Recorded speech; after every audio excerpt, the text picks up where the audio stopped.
So, what we're going to be doing today is we are going to be doing just a tier list of all of the spring anime 2023 anime that I have been watching.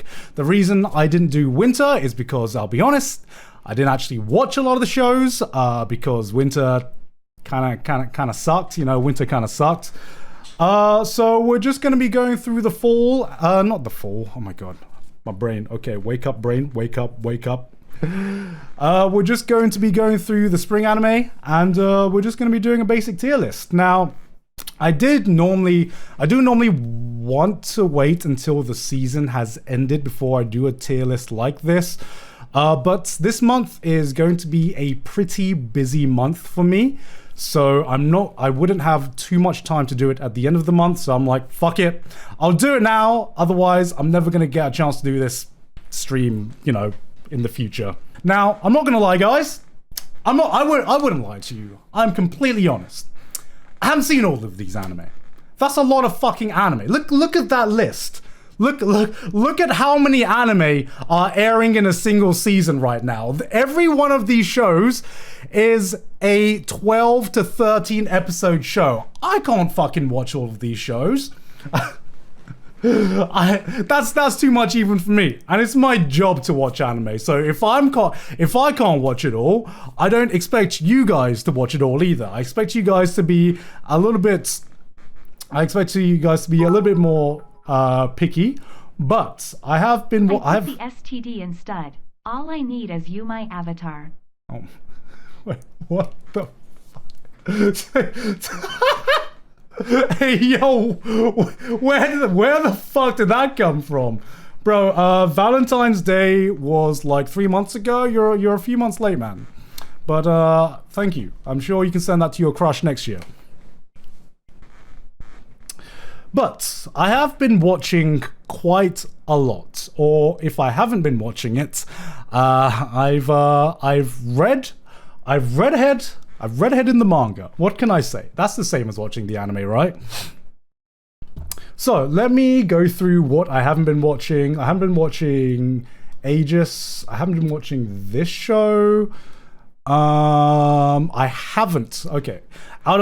There's a lot of second seasons airing this year, and I haven't had a chance to start all of them yet.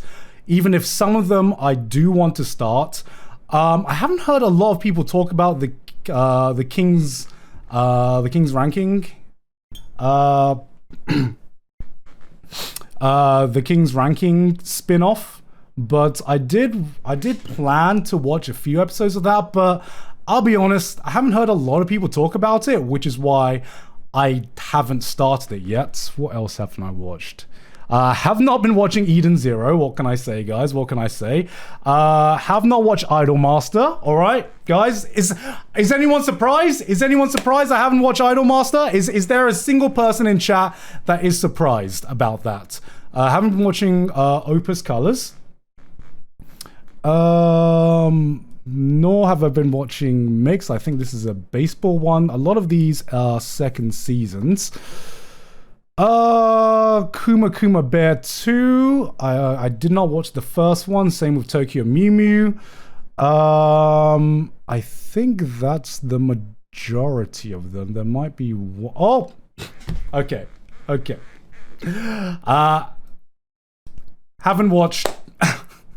I know I'm the Isekai guy, but I have not watched Smartphone Season 2, guys. And I'm not sorry. I am not sorry that I've not watched Isekai Smartphone Season 2. There are 7 Isekai airing this season, okay? And I made a very conscious decision to not watch Isekai Smartphone Season 2. Reformed? Why? It's the GOAT.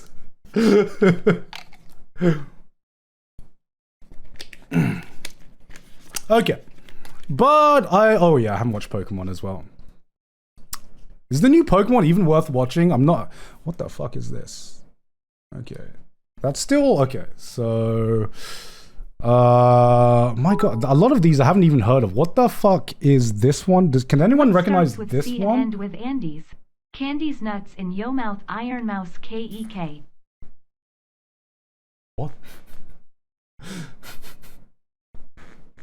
Bro, that did not work as well as a donation, man, huh? I do not recognize this one. Is this one I've watched? Does anyone recognize this one? Some of these shows, I thought I thought the poster might look different. Let me zoom in on this one. That looks like fucking Gundam or some shit. Or okay, I probably haven't watched that one. Okay. Okay, let me go through all of these. Okay, I think I've watched everything else on here. All right. All right. Orphan season 3. I have never heard of that in my life. G-Witch, I have watched G-Witch, don't worry about those.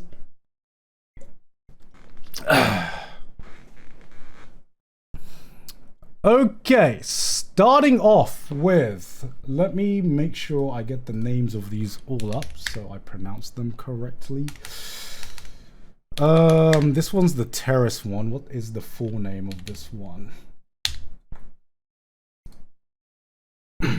Watching at 2x speed? No. Genuinely, all of these I've watched at least 1x speed, and I've watched at least 3 episodes of them. Some I'm not completely up to date with, some I'm completely up to date with, and some I've watched about like 4 episodes of them.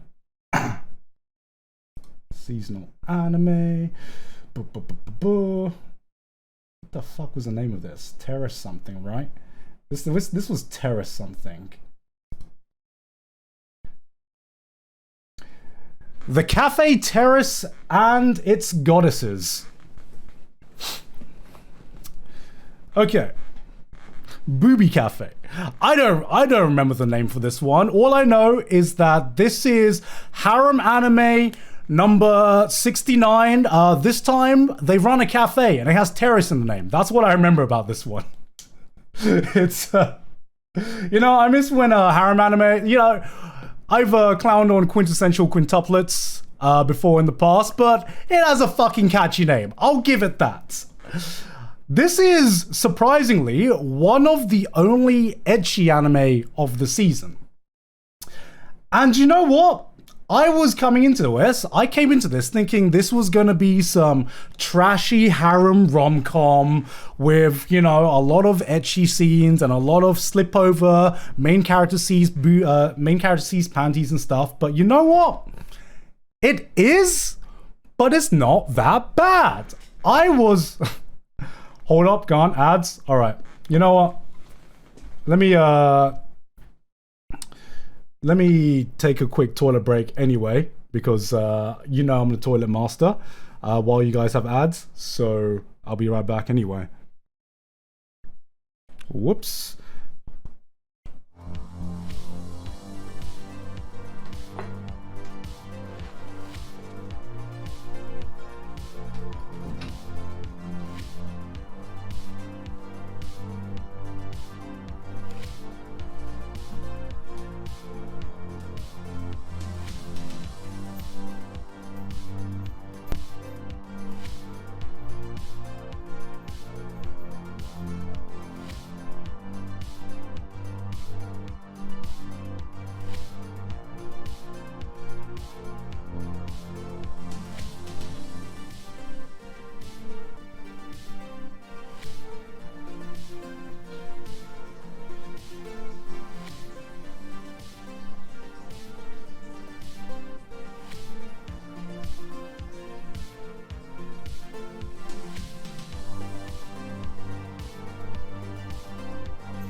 Oh fuck, I didn't mean.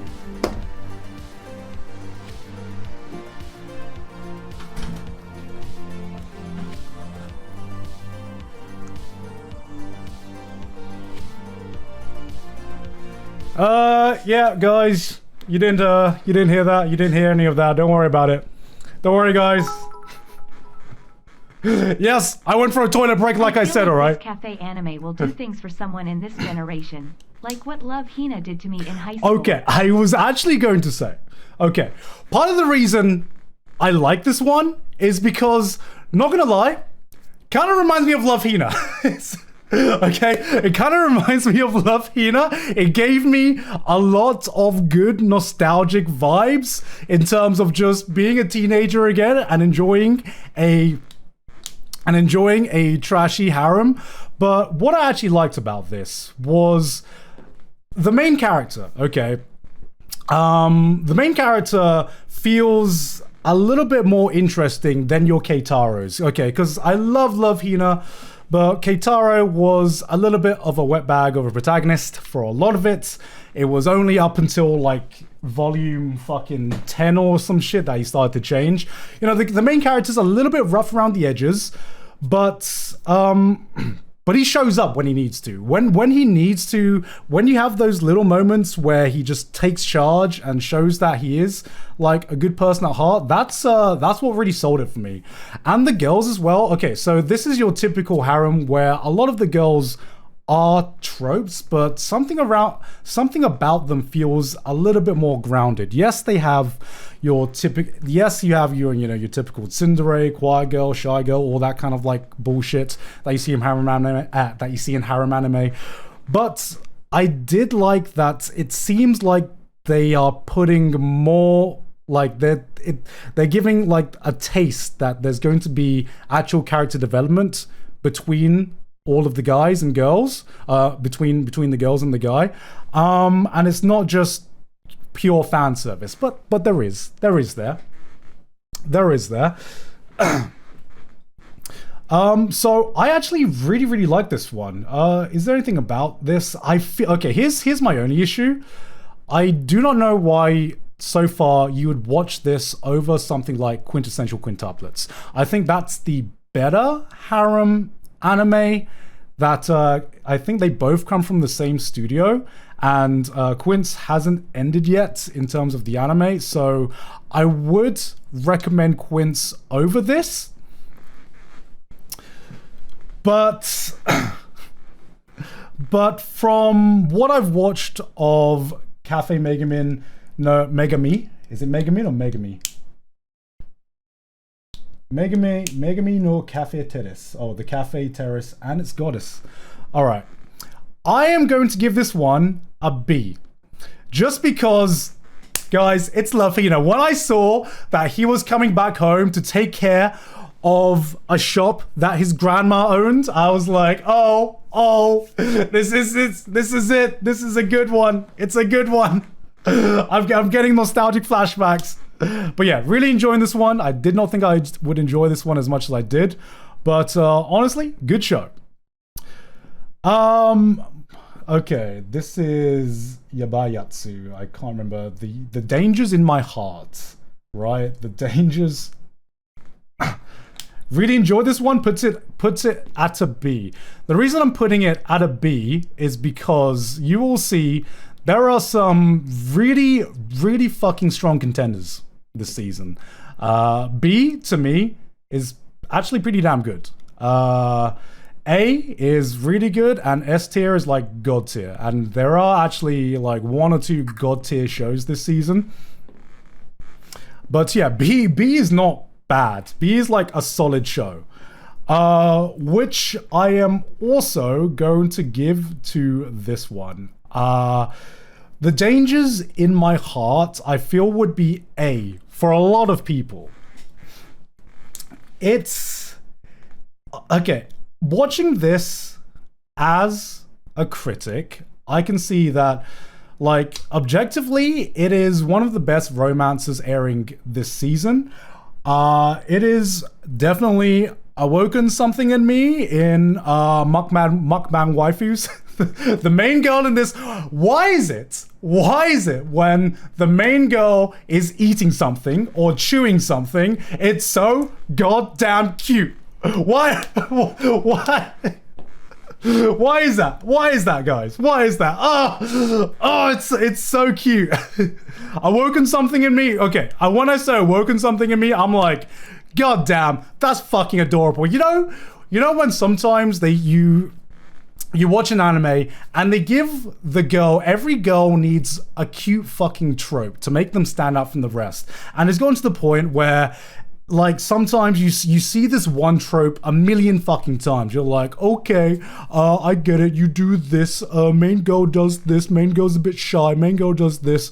And then for some reason, I've never seen a waifu just look so cute when just eating a fuck ton, and God knows how she eats as much as she does and doesn't gain weight. All right, my girl eats more than the average American, and yet look at her, man. She is. Oh shit! Thank you very much for the 20 gift subs, man. I wish I had her metabolism, man. I wish I had her metabolism.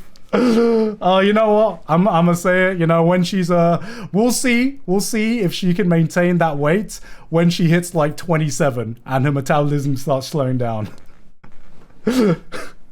But this is honestly, I really. Here's the thing. Okay, I enjoy this. I enjoy especially the dynamic between the main girl and the main guy. You see the character development of the main guy being this, let's say, really creepy, kind of like incel-y kid, the kind of kid who would tell you not to come to school the next day, you know, really that kind of like vibes to just a more functional human being. What can I say? And it's, despite how it starts, it's actually a really, really fucking cute show. My problem with this is that it's not really a problem, it's just a preference, is that I've just kind of had enough of these kind of shows. I don't know. It just does not appeal to me as much as it did before. Cute high school couples doing cute high school couple things just doesn't really do it for me anymore. I can see that it's a well-written show. I can see it's a cute romance, but I'm like, this is like 10 years. This, you know, I would have enjoyed this way more if this was like 10 years ago, if I was like in my mid-20s or something, or if I was in my late teens. But now I'm like 33 and I'm like, it's cute. Doesn't really do it for me. I'll be honest. It's, you know, I would recommend it, but if I'm looking for romance nowadays, I need a little bit more. I need a little bit more spice.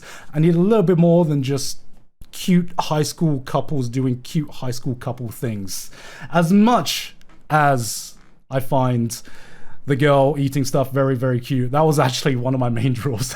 I'm like, one more scene. One more. Smoking behind the supermarket with you. I mean, that's why I made a video on that, man. That's why I made a video on that. I've had enough of cute high school couples doing cute high school couple things. I want more adult couple doing adult couple things. Even if it's just sharing a cigarette behind the supermarket. Daimakyou broke this man? No. Daimakyou broke nothing. Daimakyou fixed this man. Thank you very much. It didn't break me, it fixed me. I am not broken, I am completely right. Alright, moving on to Hell's Paradise. You know, I am kind of glad that there aren't many shonen shows. As a Koji fan, thank you for giving Terrace the props it deserves. Here's to a potential season 2. Oh, no worries, man. I was actually like the Terrace one. I was actually thinking I'm gonna read ahead in the manga. This seems like a manga thing for me. I'm really enjoying the anime right now, but yeah, I feel like it'll be one of those shows where if I don't read the manga, I'm just gonna forget about it. Oh, sorry. Moving on to Hell's Paradise. Now, as I was saying, I'm kind of glad that there aren't many Shonen Jump shows airing this season, because otherwise I would have to compare a lot of them against each other. Hell's Paradise at this moment is A tier. I am having a fuck ton of fun with it. It is to me not the deepest Shonen Jump show. It is not the most original one, but it is one where it kind of like from the get-go, it kind of has the rule of cool going for it. I'm still waiting for it to really find its identity, because I still don't know what kind of show it is going to be. But until we get to like the later plot developments about finding more about the actual paradise and what the backstory of the world is, I'm just having fun with it. It is kind of like one of those shows where you introduce a lot of characters, and all of these characters are like larger than life, badass characters. People get killed off. You don't know who's going to survive. Well, obviously the main character is going to survive. You don't know you don't know which of these characters are going to live, which one of them are going to die, and a lot of them die actually pretty fast, which was surprising to me. They killed off a lot of their cast members pretty fast. We didn't really know any of the cast members, but you know that trope. You know that trope where you can tell who the NPCs are based on their character designs. They basically introduced like 12 characters, and every character looked like a supporting or main character, and they killed off half of them, which was impressive, because I was like, damn, all right, I thought this person was going to be around like until at least like episode 8 or something. It kind of gives me Gantz vibes. Like anyone remember Gantz? Anyone remember Gantz? It kind of gives me that kind of vibes. One of the biggest things that draws me to it right now, aside from the action, is the mystery. Sorry, who's messaging me? Just want to make sure. All right. Yeah, one of the things that really keeps me coming back every episode is the mystery aspect of it. I really love basically just the feeling of exploring this world where the rules just don't make any sense. You can't take for granted anything you know about the laws of the land. And I kind of like that, because it makes it so that pretty much anything you encounter on the island could be a danger. Anything could potentially kill you with one missteps. Yes, this is the Dark Souls. I had to say it. Yes, this is, actually no, it's fucking Elden Ring now, isn't it? Yes, this is the Elden Ring of anime, guys. Yes. Sounds like Australia. Oh, God. Yeah. So I like that mystery aspect of just not knowing what is going to kill you, what is dangerous, and what the rules are. And that's exciting for me. Having said that, I don't know how long it can live of just the, let's say, the novelty of the mystery aspect, or the novelty of everything being a danger. Because the more you find out about the islands, the less scary it is going to be for us. And the less danger that we feel as an audience member, I feel like the less interested I am going to be in Hell's Paradise.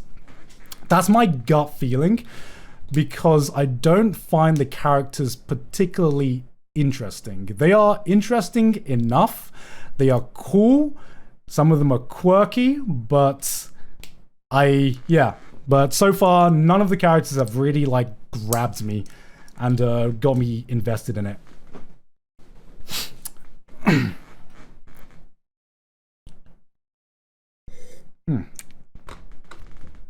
What about the dynamic between the main character and the executioner? Yeah, I actually, my favorite character out of all of this is actually not the main character. It's actually the female executioner. I can't even remember her name, which shows how much the names stand out to me. Let me search this up.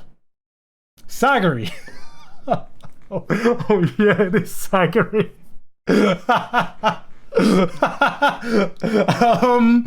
Not because her name is Sagari, guys. Not because of anything like that. I just like her vibe. I don't know. She's the only character that is, I'm personally like attached to.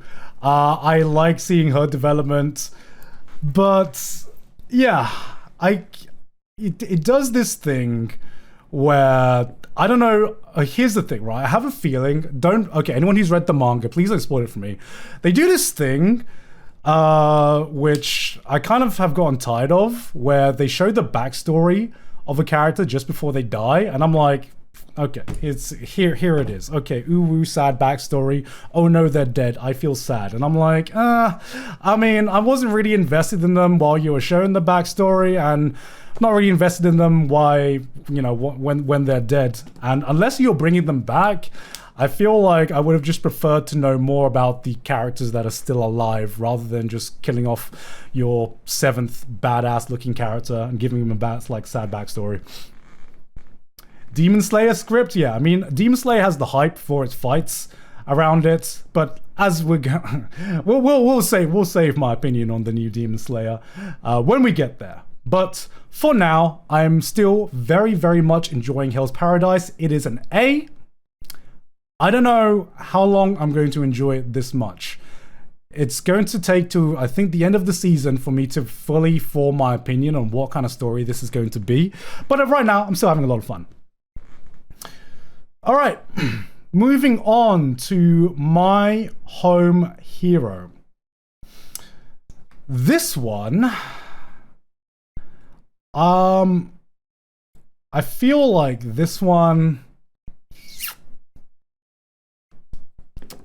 was a little disappointing, actually. I was disappointed in this one. Not because I think that it is inherently a bad show.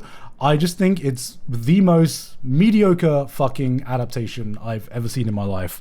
Yeah, I watched a few episodes of the anime, and I'm like, this is a read the manga show. There ain't no way that I'm going to be continuing to watch the anime about there ain't no way I'm going to be continuing to watch the anime when I could just read the manga.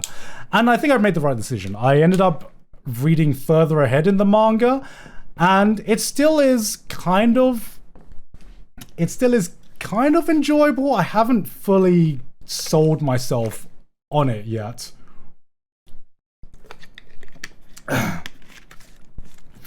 Because one of the big things that is preventing me from fully getting into the story of my home hero, it's that you really have to suspend your disbelief a lot with what people can fucking get away with in this show. Like, it's there is a lot of big plot twists and plot developments that happen, like, kind of early on, right? I thought they would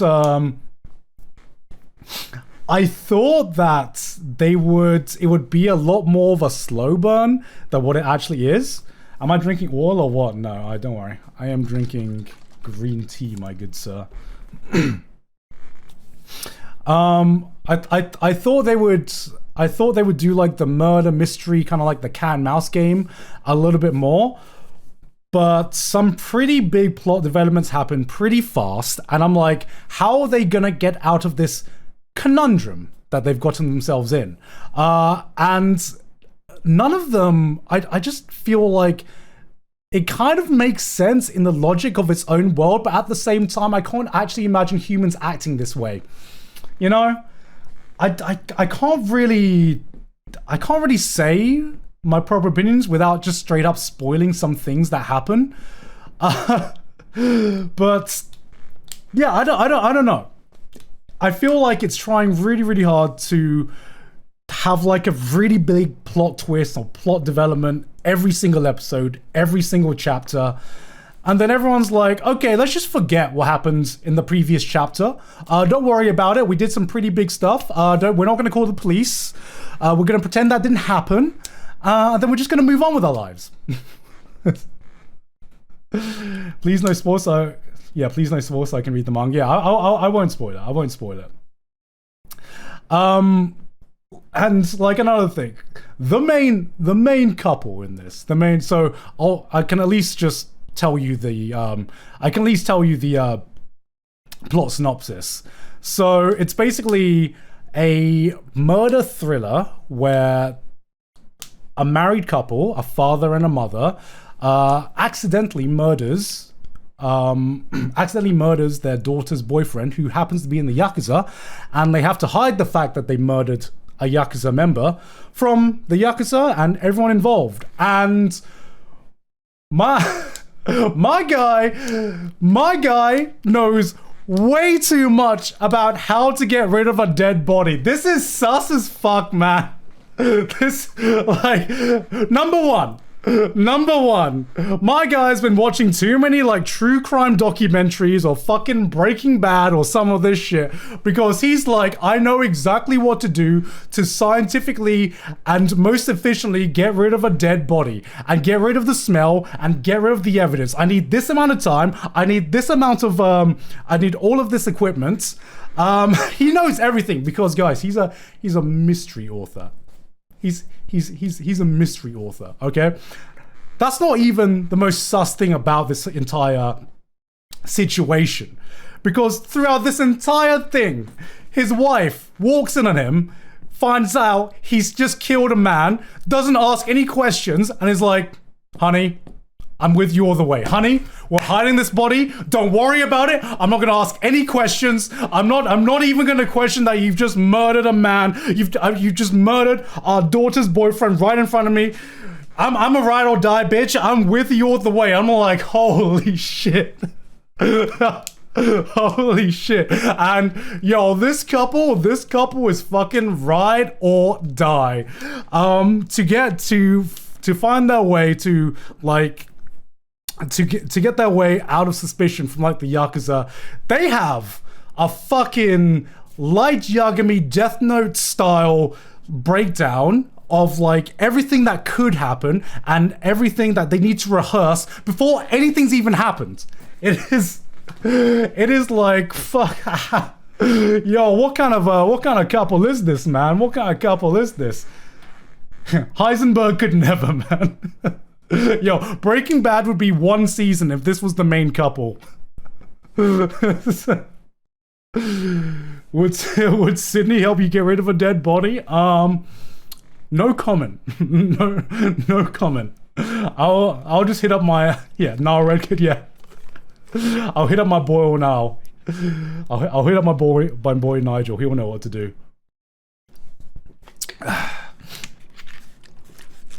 But yeah, aside from that, it might get better in the manga.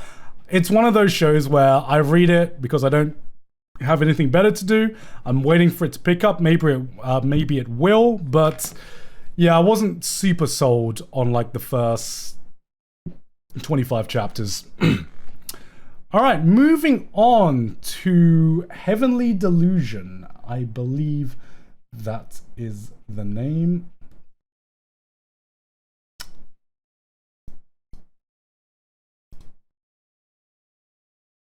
What was the English name? Yeah, okay, Heavenly Delusion. All right. Heavenly Delusion kind of came out of fucking nowhere. I had never heard of this show before I saw it on the seasonal chart stream. Never saw any hype from it at all.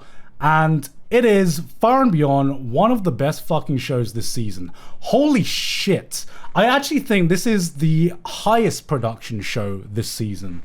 So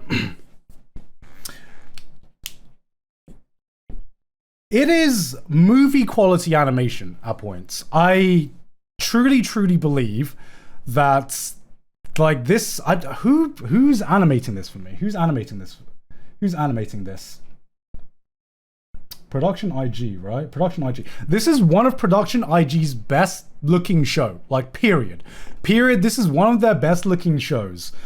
Not only is the animation really good. Okay, so I know I put this at S, but it's kind of like here right now. Okay, it's kind of here, if I could put it in between. It's like between an S and an A.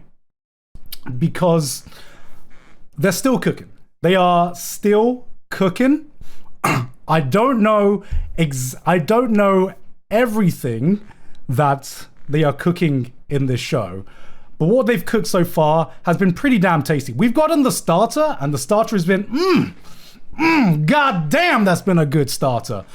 We're still going through the main course, because one of the big things, and one of the things I've enjoyed the most about this show, is that we are presented this world. We are presented this post-apocalyptic world, and we're basically told nothing that's happened. We're told nothing about what's happened, why there are monsters roaming the world, why there's a disease going around, why there are doppelgangers, how people can fucking transfer consciousness or whatever. There's so many fucking things going on in this plotline, and we have no idea how it all connects together. We have no idea what's happened, and we're not treated like idiots. There is no exposition dump to be like, oh, okay, well, this is what happened, and this is what happens, and this explains this.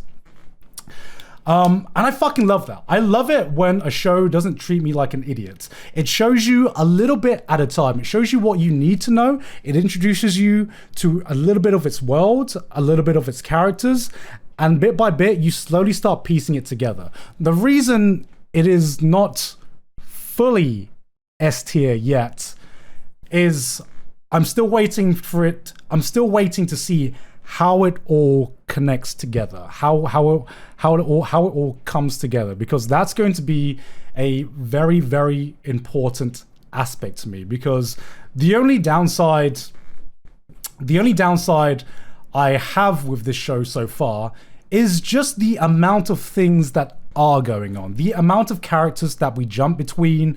You know, we have the main duo, we have the kids in this like experimental place, then we're given flashbacks on top of everything about how the world was before, and then we have these monsters around, and you're like, what the fuck is going on? How does this all come together? So if it does not come together, I can see that this has the potential to be an extraordinary car crash. Okay, we have 10 different cars driving around, and we're gonna hope that they are able to park reasonably well next to each other. But if they just all go, then you know, it's gonna be bad. It's gonna be spectacularly bad.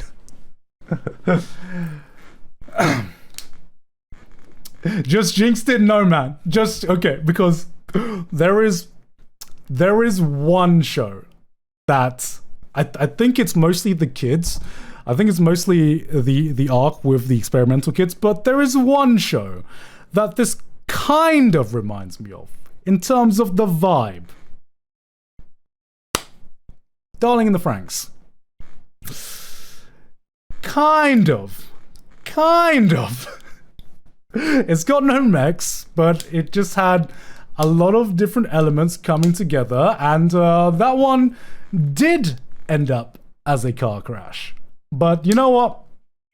I'm gonna keep up hope. I'm gonna keep up my hope. It's been insane so far. You should definitely watch this. One of the best shows this season, one of the ones I'm enjoying the most this season. And another downside, it's available on Disney Plus. So I couldn't actually watch it if I was in America. Sad. All right, moving on to Yuri is My Job. It's on Hulu in America? Are you kidding me? Oh, fuck. See, I was trying to catch up with Heavenly Delusion when I was trying to catch up with Heavenly Delusion when I was in America, and I couldn't because I was like, what the fuck? It's not available on Disney Plus? What the hell? All right, Yuri is My Job. This, I mean, what can I say, guys? Cute girls do gay things. It's Yuri Bait, the show. And I'm not gonna lie. I sometimes like my Yuri bait shows. This one was just boring to me. It was kind of just boring. I'm sure some people found it fun, but one of them is a true Yuri. Is that the bait? That's the bait. That's the bait, guys. I don't know. You're gonna have to do more to sell me on a show than gay girls alone. I know it's a meme here, guys. I know it's a meme here, but you're gonna have to do more to sell me than just cute girls doing gay things. And I don't know. This one just didn't have a lot that stood out to me. Dropped this. I gave this 3 episodes. Gave it 1 more for episode 4. Then I dropped it. Don't have too much to say about it. I thought it was pretty damn forgettable, if I'm being honest. I think the most amusing thing about this was just seeing how hard they baited the customers in that cafe. The entire cafe felt like a Reddit discussion thread. They're like, oh my god, guys, they totally got a thing for each other. Oh, the girl looked at her like this. They fucking. That was actually what I enjoyed the most about it. Then just kind of got bored. Not gonna lie. Gonna move on. My one hit kill sister. I believe that is the name of this show.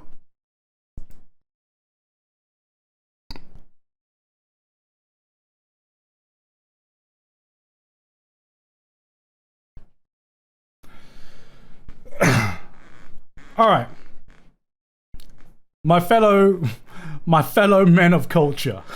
We have my one hit kill sister. The show that has the least subtle incest bait I've ever seen since possibly Domestic Girlfriend. That wasn't even incest bait. What am I talking about? That was just straight up incest. This has the most incest bait I've seen since my 2-hit mother, or whatever the fuck that's called. Different incest, but same kind of incest bait. I'm not gonna lie.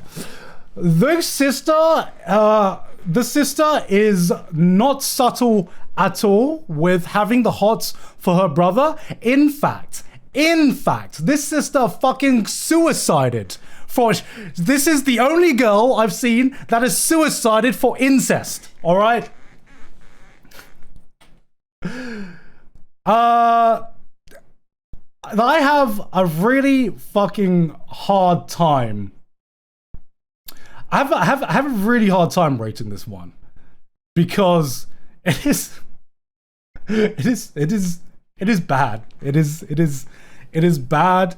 I did not enjoy the mother isekai. It is honestly around that same kind of level to me. You're gonna need more than fucking, guys, I know what the memes are. You're gonna need more than incest and fan service to sell me on the show.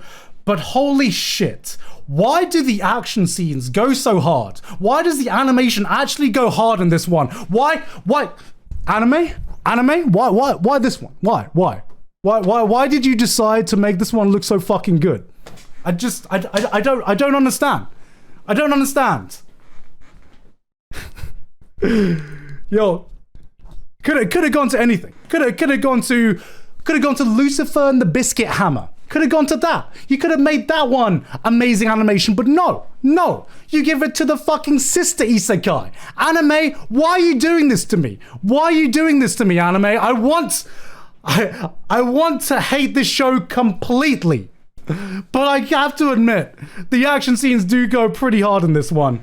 So does the ED as well. Why does the ED so go up? What is the state of the anime industry that the sister incest isekai anime is one of the best animated shows? Why? How did we get here? Why are we here, guys? Why are we suffering like this? Holy fucking shit. This is a high C. only for there's no way I'm putting this on the same level as these two shows. It's a high C for the action alone. The action goes pretty fucking hard. Oh god. I just couldn't believe it. I can't believe it. Incest, animation, isekai, beeps and boops. They did this for you. I know. They tried, man. They tried.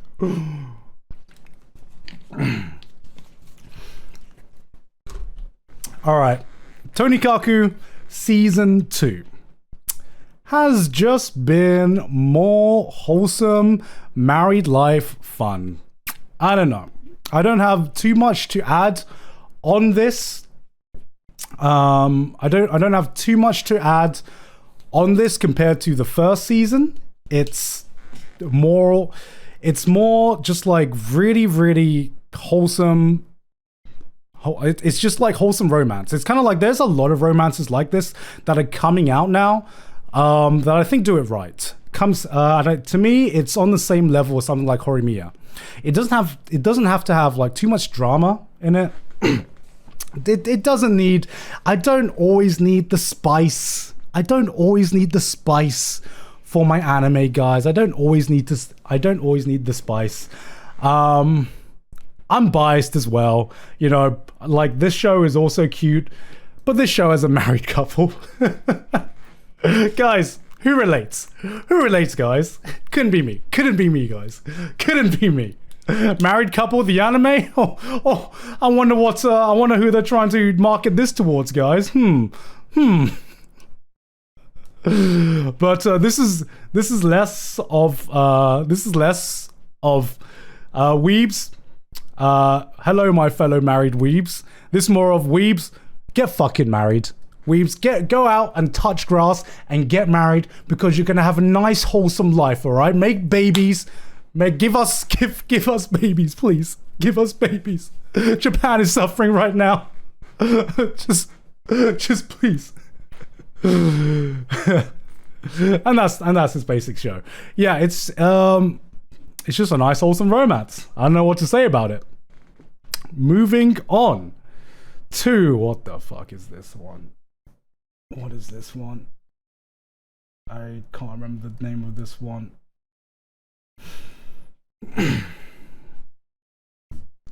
I cannot remember the name of this one because it is so fucking forgettable.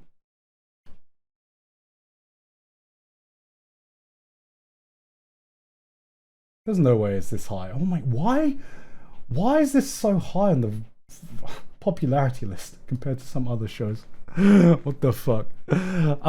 So this one is The Aristocrats Otherworldly Adventure Surfing Gods blah. I'm not gonna read the full name. This one's D tier. This does the cardinal sin for a fantasy kind of generic light novel show.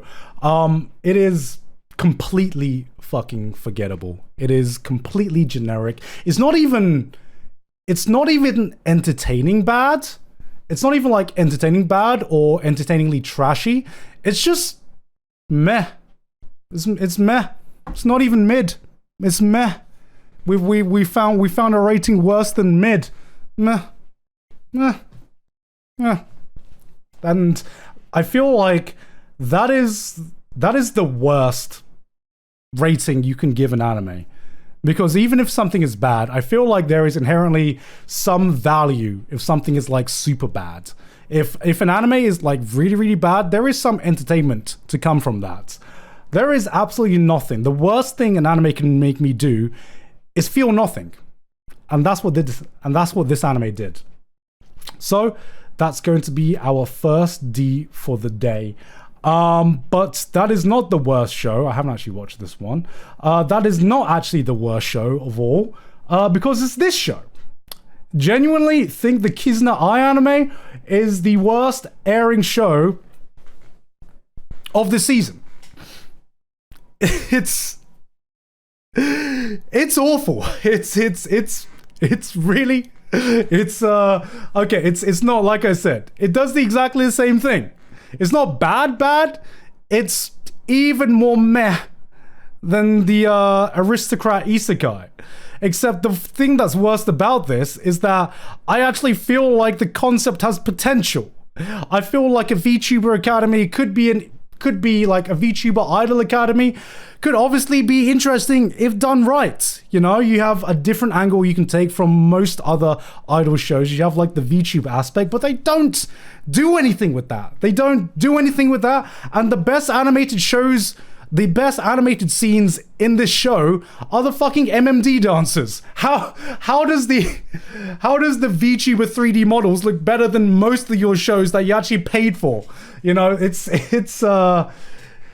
is just bad.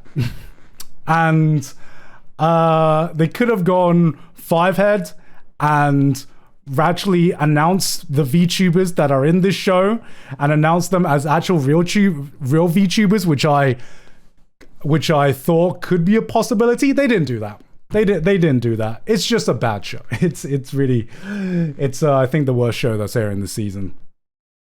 That would be really clever. Of course, that would be really clever. Okay, I'm going to take a quick toilet break. I will be right back. I'm going to mute this time.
All right, how many shows have we gotten through?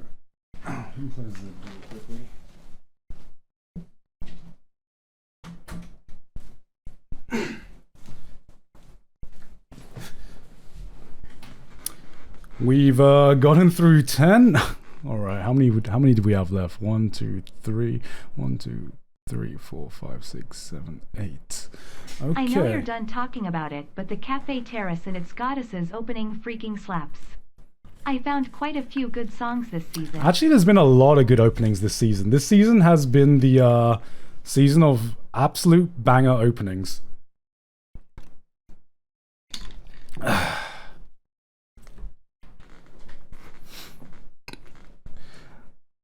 Okay, where were we?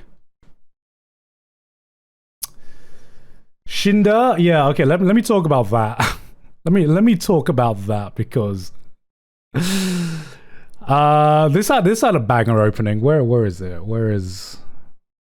Let me skip a few because we're talking about banger openings right now, and I wanted to. Where the? Did they not put it on here? Am I blind?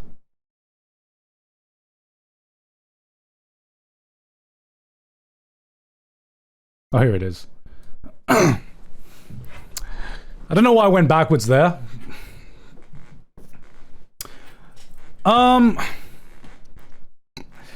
This so the hero is already dead, right? That's the name of this one.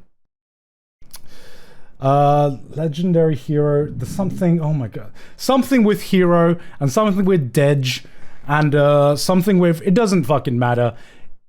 I'm trying to see if I can find it.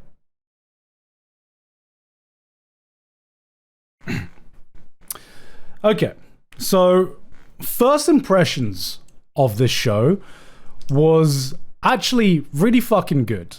I like the concept of this. So the concept of this is that the legendary hero that is meant to save the world, he accidentally dies. But one of his party members is a necromancer who basically revives him. And it's kind of like a fantasy light novel show, but it's a bit more of a comedy kind of show.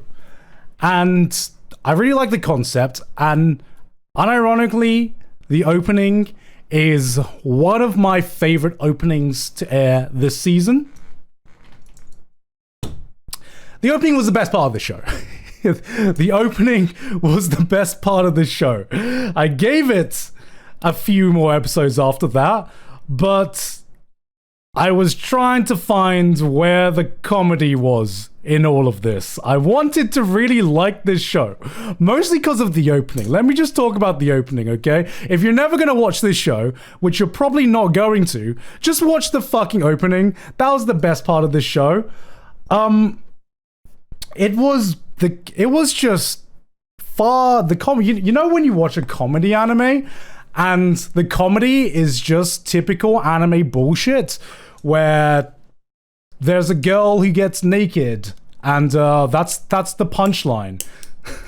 that was kind of what the comedy that was kind of what the comedy kind of reminded me of. It was like anime funny, you know? It's not funny, it's anime funny. And I don't know who finds that actually funny.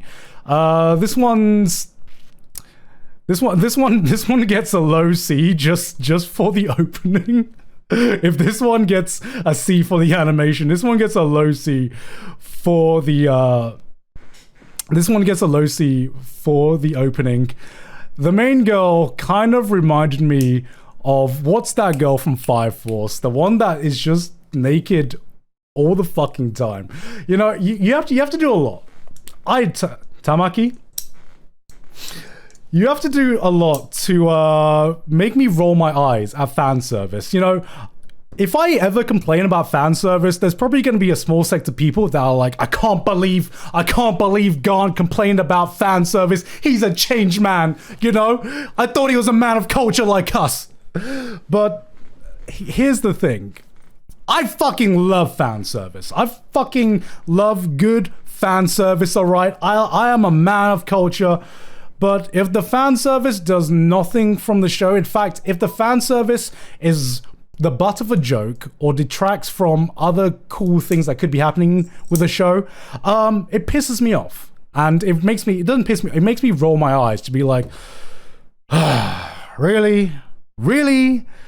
Okay. Because I like fan service, but I want to see fan service done right. Is that too much to ask? If you're going to put titty in my anime, put it where it belongs, all right? Give me something like fucking Eminence and Shadow, all right? That's the perfect show where I'm like, you know, there's fan service in there, but it doesn't detract from the comedy, and sometimes it adds to it. Eminence is so mid. No. You can get out, sir. You can get out. Ain't no way it's mid. No. I cringed at Eminence. I cringed too, but in the best of ways. Eminence and Shadow was me cringing full. It was me cringing so hard it actually became cool. That was Eminence in a nutshell for me.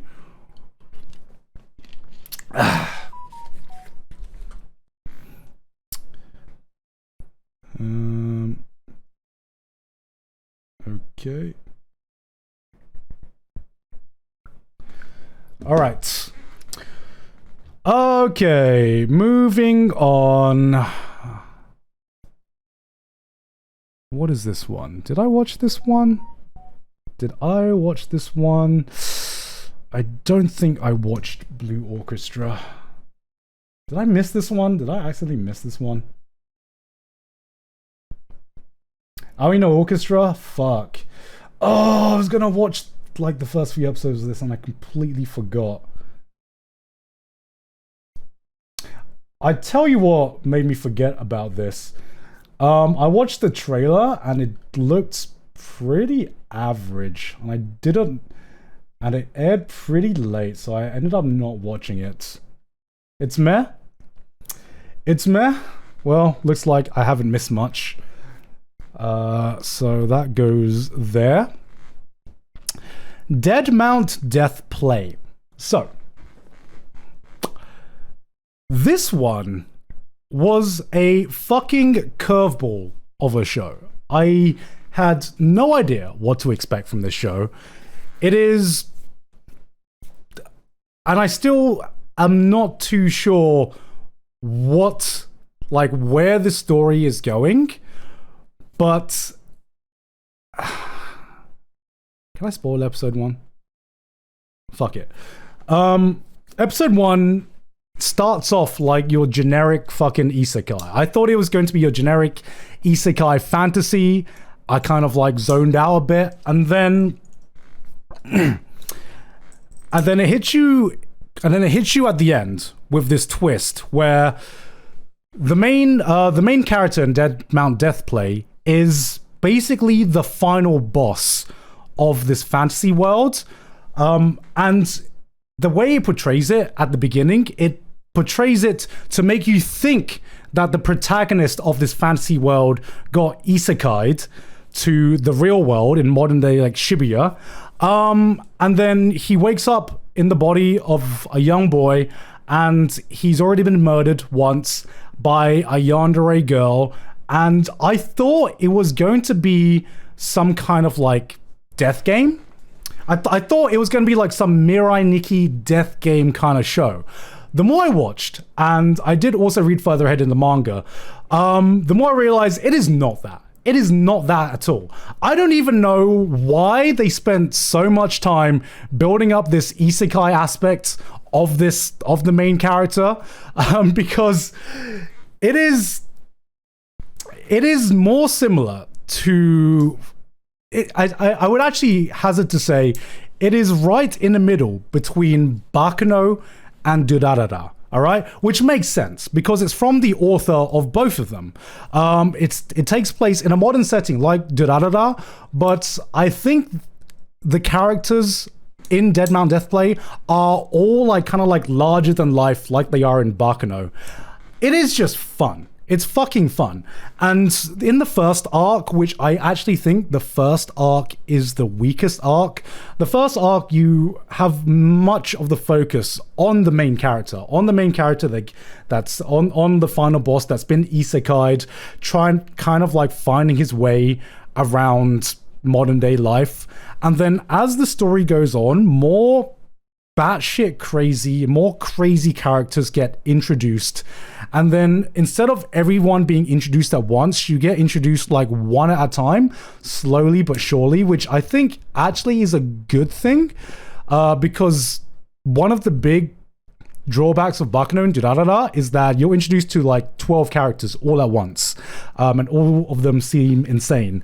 So the first arc is a bit of a slow burn, but I think that's to its benefits, because the more the series goes on, the more it is similar to something like Durarara and Bakuno, because you swap perspectives between all of these different characters that are introduced. And I don't even know how I can fucking describe some of these crazy characters. I actually think that a main character being a corpse master, the final boss of a previous fantasy world, is one of the least crazy characters in the cast members of this show. And that's saying a lot. I really, really fucking enjoy Death Mount Deathplay. I don't know if the anime is better than the manga. I would say it doesn't really make that much of a difference, but I enjoyed the anime a lot, and the only reason I went ahead to read up on the manga was because I just wanted to know what fucking happened. This one's an A tier for me.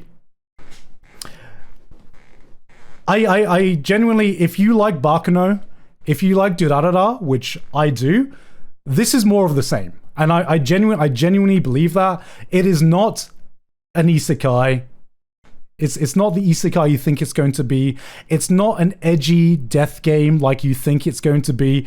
It is Durarara with even more crazy characters that get introduced to you at a little bit of a slower pace. But you see the same things, you see the same patterns of all of these different storylines colliding together into one overarching storyline of just the batshit insane things that are going on in the backdrop of Shibuya. Yeah, I'm really enjoying this one. Moving on to the fucking Otaku Elf one. What is the name of this one?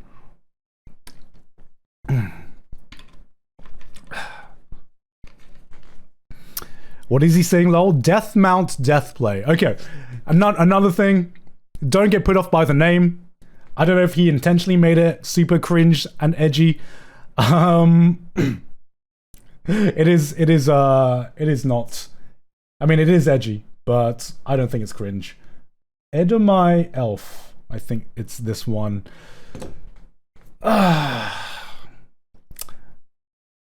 Here's the thing, guys. Here's the thing. I want to like this one. It has a beautifully thick elf girl. But kind of remind me of Umaru a lot. I don't know. It's kind of I had to ask the question of, can Umaru-chan be replaced by a thick One-chan elf girl and I would enjoy it? And the answer is no. I did not really enjoy this one.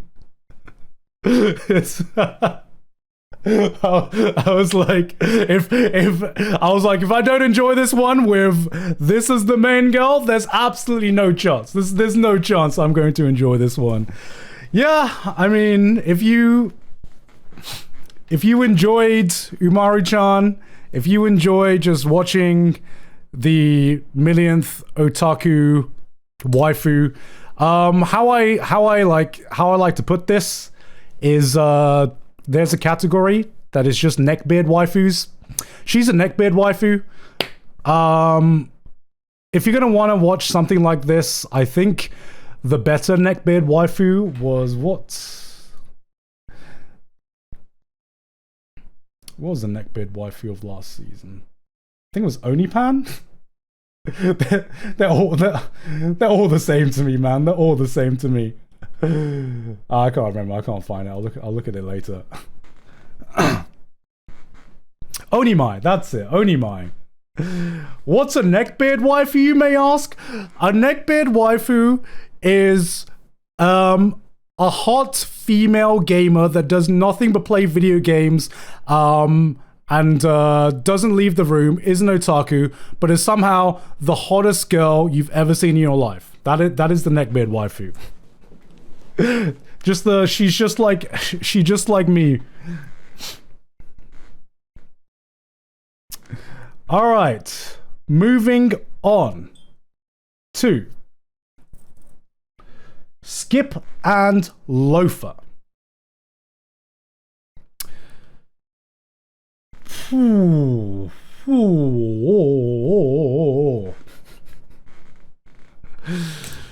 This one currently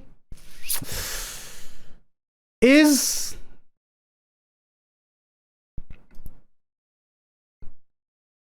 not S tier just yet, but it is a high A, and I enjoy the fuck out of it.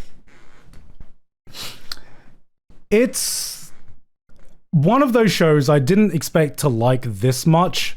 In fact, I'm going to skip forward with two of them because I both have very, very similar things to say about both of these shows. But I'll start to Skip and Loafer.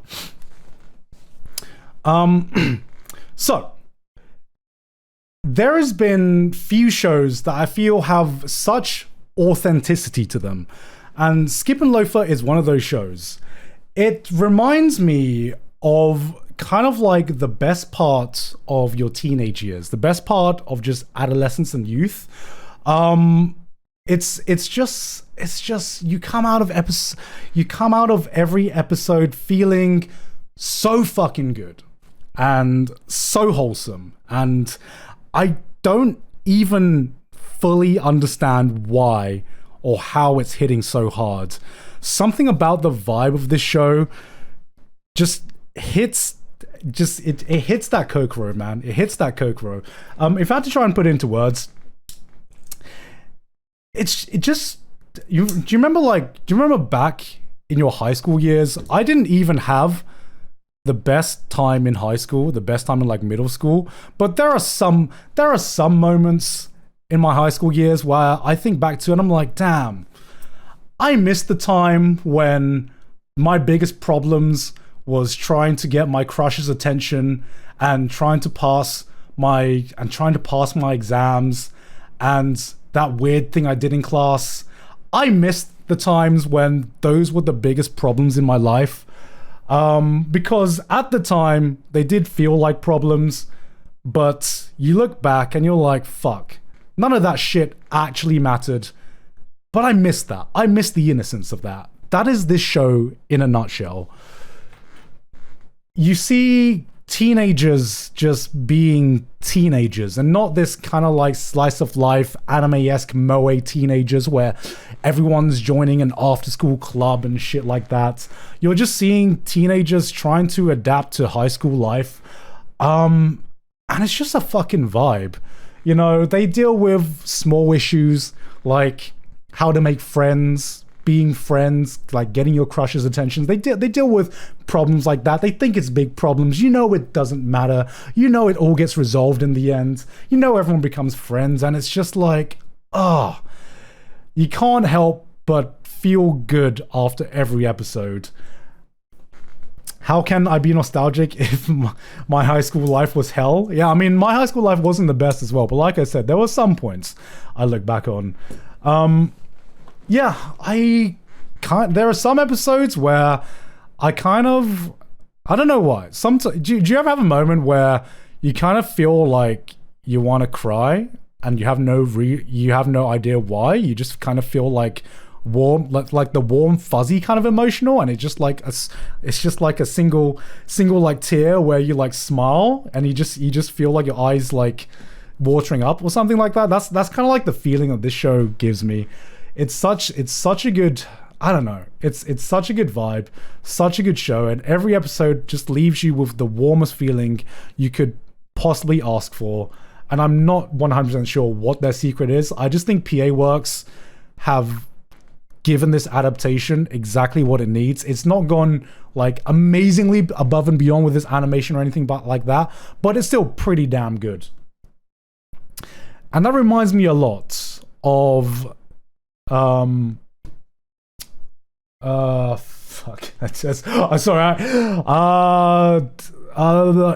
After School. That's the one. Insomniacs After School. Also, Insomniacs After School. Also, I am drawn to it for a lot of the same reasons. One of those reasons is not only is it comfy, like Skip to Loafer, it's a different kind of comfy. It has more of a romance aspect than Skip and Loafer. So both these shows I enjoy just about as much right now. I think if I'm speaking in terms of potential, I think Insomniacs After School has a bit more potential to hit harder, because it's a really cozy, it's a really nice vibe right now. But I can tell that if it chooses to do something dramatic with its plotline, it is probably going to hit me really fucking hard. And I don't know if I'm prepared for that. It hasn't happened yet. Which is why at this moment it is high A tier, like Skip and Loafer. But if it chooses to have some hard-hitting moments in it, which I can see it doing, I can see myself being a complete fucking mess. One thing that I like about it, above other kind of romances that are airing this season, is I don't know why. So let's take Insomniac's After School and compare it to something like this one, The Dangers in My Heart. Even though both of the sets of characters are around the same age, something about the romance in Insomniac's After School just feels more mature. I said that I couldn't really invest myself in this romance because I'm kind of like above that age right now, but the characters in Insomniac's After School, they don't feel like anime characters. They feel way more grounded. It feels way more like a human connection being made, as opposed to cute anime characters doing cute things. So I don't know, even though they're both the same age, this one just feels way more mature.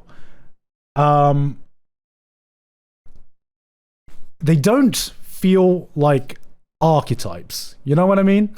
They actually feel like human beings. And I'm kind of debating, I don't know, I'm debating, right? Because here's the thing, I actually think the adaptation is doing an okay job. It's doing an okay job. I don't think it looks great for the most part, but there are some certain scenes that look fucking beautiful. Like the scene where they're out by the seaside and they see the stars, and the stars are reflected in like in the shoreline. Holy shit, that was so fucking beautiful, and they did an amazing job with that. But for the most part, it actually looks kind of generic, right? And I don't know if it's worth. That's the thing. If it has moments where it goes hard, I will hold off on reading the manga. But at the moment, I can kind of feel that the manga is probably going to have amazing art as well, and I might go ahead and just read ahead in the manga to see what it has in store for me, because I don't think the animation is good. So much so as I think the art is really, really fucking good, and the art during the beautiful scenes is what really sells it for me. Manga S tier for sure. Yeah, honestly, I want more modern romances like this. I want more modern romances where characters talk to each other like human fucking beings. Have I gotten to that age? Have I gotten to that fucking age where I'm like, oh, anime romances again? Can we just talk? Can we just talk like people? Maybe I've grown up, guys. Maybe I've grown up. Maybe I have. Oh man, I'm an old dude, man. Look at me, man. I'm an old dude. You know, here's the thing. After Marin Kitagawa has come out, there's no waifu bait for me that has come close to her. So I'm like, everything compared to her is just like, can we go back to real people now? Can we fucking go back to real people? I've had enough of waifus. I've found my girl. I've found my girl.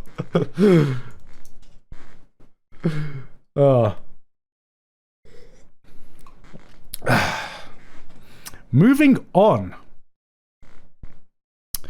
to what is the name of this show? I know it's like Raylina or something, but I know, why does every one of these shows have a long name? I don't. Sometimes I just want to turn my brain off and laugh at the sheer absurdity of their situations. I do as well, but that's like every anime, you know? That's like every anime. I want more of a balance, which is why these two stand out the most, man. These two stand out.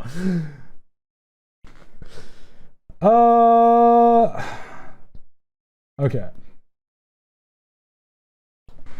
The reason why Raylina ended up at the Duke's mansion.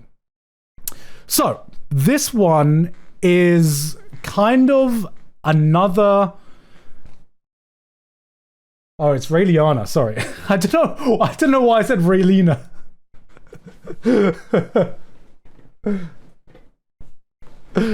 Oh, man.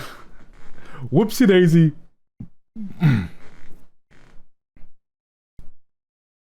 Wait, did I pronounce that right? I'm trying to say, because this is like the English name that I'm fucking pronouncing right now. Okay. Anyway. This one is another show in, let's say the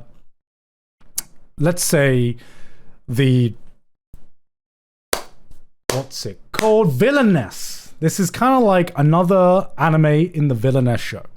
And I thought to myself that you'd seen like one Villainess show, you've kind of seen them all. It's kind of like the Isekai of Josei and Shoujo manga in my eyes, because that's exactly what it is. It's an Isekai.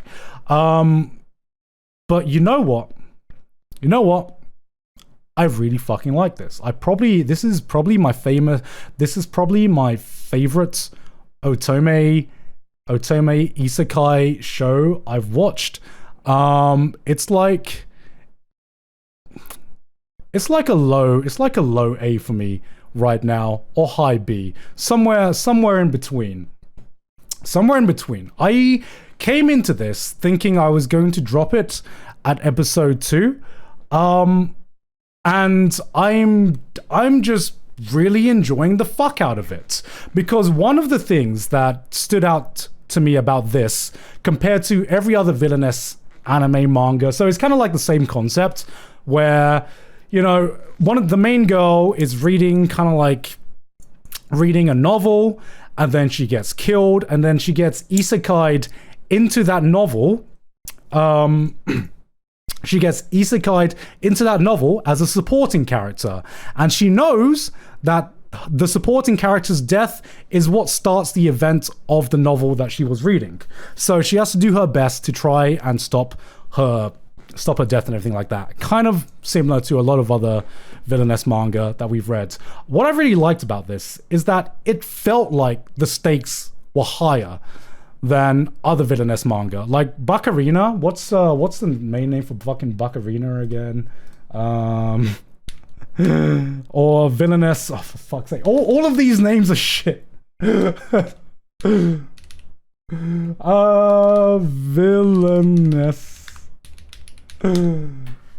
manga. I just remember it as fucking Bacarina, man.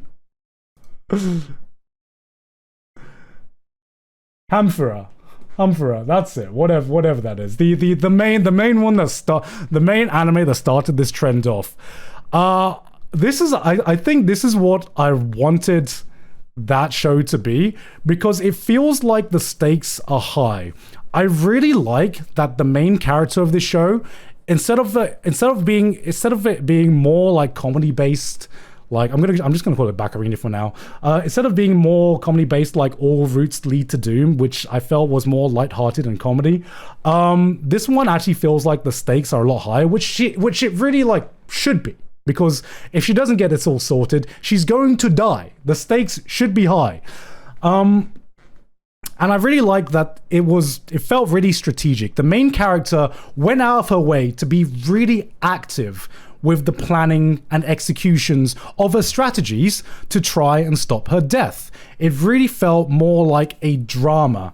And another thing is that I was surprised at how much politics there was in this anime. Like, the story is filled. The story is like filled with conspiracies and people trying to the story is filled with conspiracies and people trying to manipulate each other. There's this like multi-layered political scheming going on between all the various parties, and she's right at the center of this, trying to pull the strings to help like stop her death. Which I wasn't fucking expecting. I genuinely wasn't expecting that. The world building of this is genuinely really good.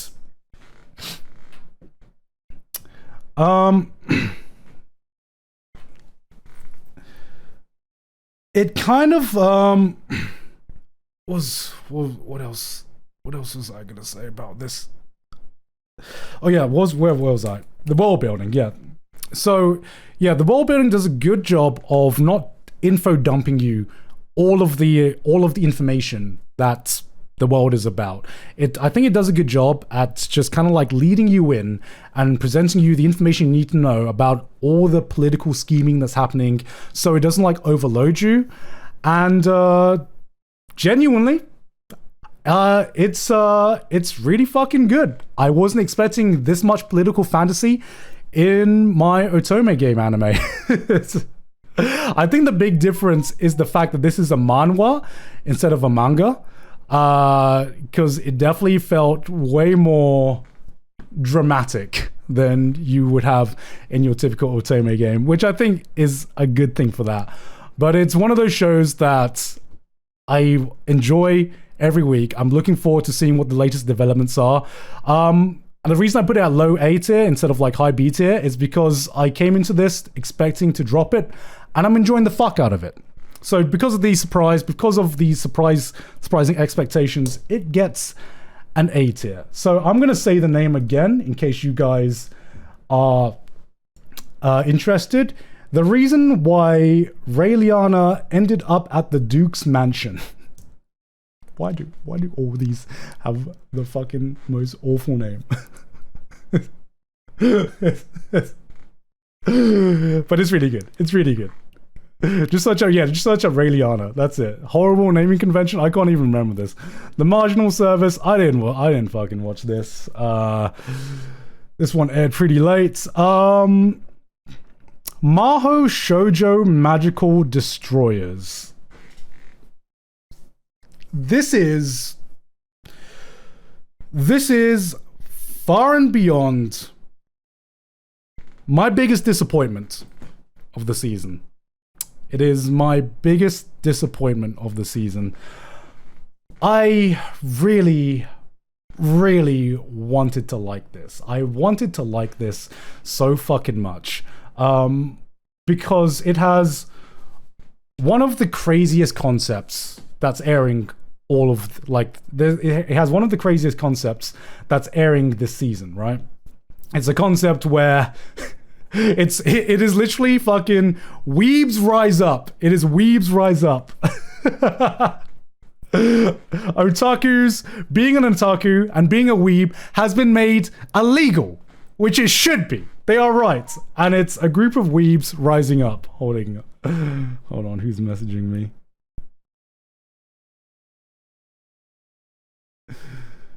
Oh, I hope this is...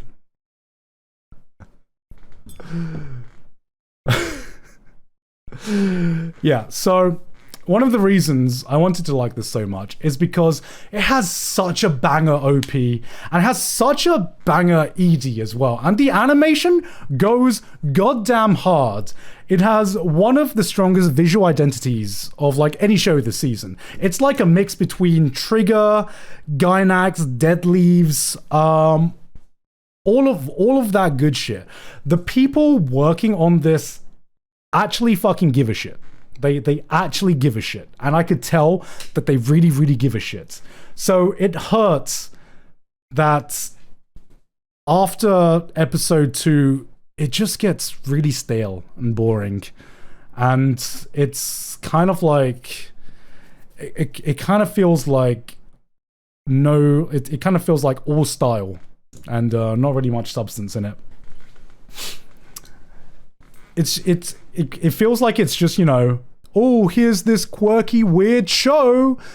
And then it doesn't do anything aside from be quirky and weird. It doesn't have anything after that. And there are like a few quirky, weird shows. There's been shows like Kongming. There's been shows like the Akiba Maid Wars. This fits in that same kind of category as those other shows, but I feel like those other shows had more going for them other than their concept and their crazy ass animation than Maho Shoujo Magical Destroyers. It's just it hurts me because I could tell that the people working on this actually care about this show. They've really, really tried, but it's just not that interesting. It's like a C tier for me. Okay, I am going to take another toilet break. I will be right back, guys. Also, I got to check my messages because someone is messaging the fuck out of me.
All right, I'm back. That was a quick one. All right, we got 1, 2, 3, 4, 5, 6, 7, 8, 9, 10, 11, 12, 13, 14, 15.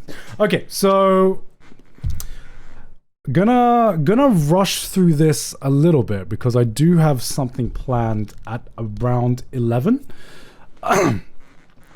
So what can I quickly strike off? Oh yeah, okay, Dr. Stone. I'm not watching that one.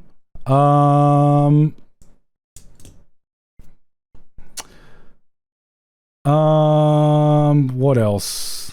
Okay, quick fire ones that I want to get out the way. This one, Kawasaki Crisis. It's cute. It's a girl. It's an alien girl falling in love with how cute cats are. I would rather just go to a real cat cafe, if I'm being honest. I would rather just go to a real cat cafe. It was cute if you like that kind of thing. 3 episodes for me. This one was second time reviving in Fantasy World. Summoned to Another World twice, if I remember this one correctly. Summoned to Another World for a second time.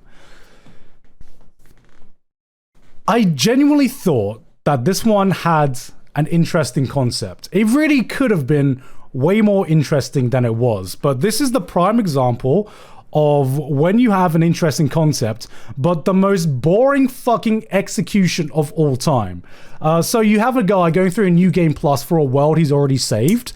So I was like, that's pretty interesting. I haven't really seen this concept done in an isekai before. And the execution is just dog shit boring. He just goes around finding party members and finding the connections that he had made previously when he previously saved the world, which I thought could be actually interesting. But no, it's just boring. It's D tier for me. Yamada-kun level 999. What the fuck is the name for this one? Yamada-kun to level 999. My gamers. my fellow gamers. We finally have a romance. This one is a solid romance. It is a solid romance. I feel like people like it a lot just because we have been so fucking starved of good shoujo romances. But I don't think it does anything too much to go above and beyond for me. It is a solid show. But I look at this compared to some other top tier shoujo romances, and I'm like, I still would put it below a lot of, not below. I don't think it's incredible. It's just nice. It's just nice. One thing that kind of put me off is that it's just another fucking quiet boy ass main character who who is the most stoic main character. He does get a little bit of development, which is nice, but just doesn't really appeal to me. I kind of like that the girl is a hot mess. You know? Even though that in real life that would probably put me off a lot, but the girl is a hot mess and I kind of dig it. I kind of dig it. But if she actually existed in real life, I'd be like, girl, are you serious? You're showing up at my door at God knows what time it is. You are literally a random fucking girl who trauma dumped on me, who you've met for the first time. Yeah, you just got drunk and then you show up at my door drunk as fuck. Your fucking girlfriend is all over me. You've puked all over my apartment. Girl, what the fuck? But you know what? Kind of dig it. I don't know. You married her? Hey, man. Hey. My wife isn't that much of a hot mess, all right? All right? But it's cute. It's cute. I'm enjoying this one, but I don't really have too much to say about it. It's like, I feel like people like this because it's got a gamer in this. It's like, how'd you get people invested in shoujo in this day and age? I don't know. Just put a gamer in it and have people meeting online, and that's it. Boom, job done. All right, moving on to, oh god, I got a cheat skill in another world and became unrivaled. This one. this. I thought I was going to enjoy this one. I really thought I was going to enjoy this one. I thought this was going to be my pick for the trashy isekai of the season that I liked. But it goes too far. I wanted to apologize to you, because I saw your video on it and decided not to watch it because I hate idol culture. But then I tried episode 1 and dude, I'll never doubt you again. No worries, man, no worries. I realized watching this show that even my trashy wish fulfillment isekai has a cap. Even that has a bar. Where if it goes above that bar, I cannot take this seriously. Oh my god. This is basically that really happened as an anime. That's basically it. It's a lot of isekai are your trashy wish fulfillment kind of shows. This takes your general normal wish fulfillment and amps it up to fucking 100. Like, some of the shit that happens in this show, I feel is more believable I've seen more believable Daman videos than what happens in this show. Every single scene, every single episode ends with, and then they clapped. Every episode, I swear to God. Like, in episode 2, he stands up to his bullies, and then a hot girl who he stood up for before shows up at his door. Turns out she's a rich girl who enrolls in a really prestigious school, and she wants him to enroll in that prestigious school and nobody else. And everyone clapped. And then he gets hired for a modeling job because obviously he's really fucking good looking now. And every problem in your life can be solved. This is the show. Every problem in his life is solved by him suddenly becoming good looking. He gets taken to a modeling job, and then he stands up to one of the models and everyone claps. He goes on a hot date with a girl. Everyone is jealous of him because he's on a hot date with the girl. Like, and then everyone claps. Does this happen in real life? Are you sitting at a cafe? Do people sit at a cafe and they see like two hot people on a date with each other and everyone's like, oh my god, there's such a hot couple. I'm so happy for them.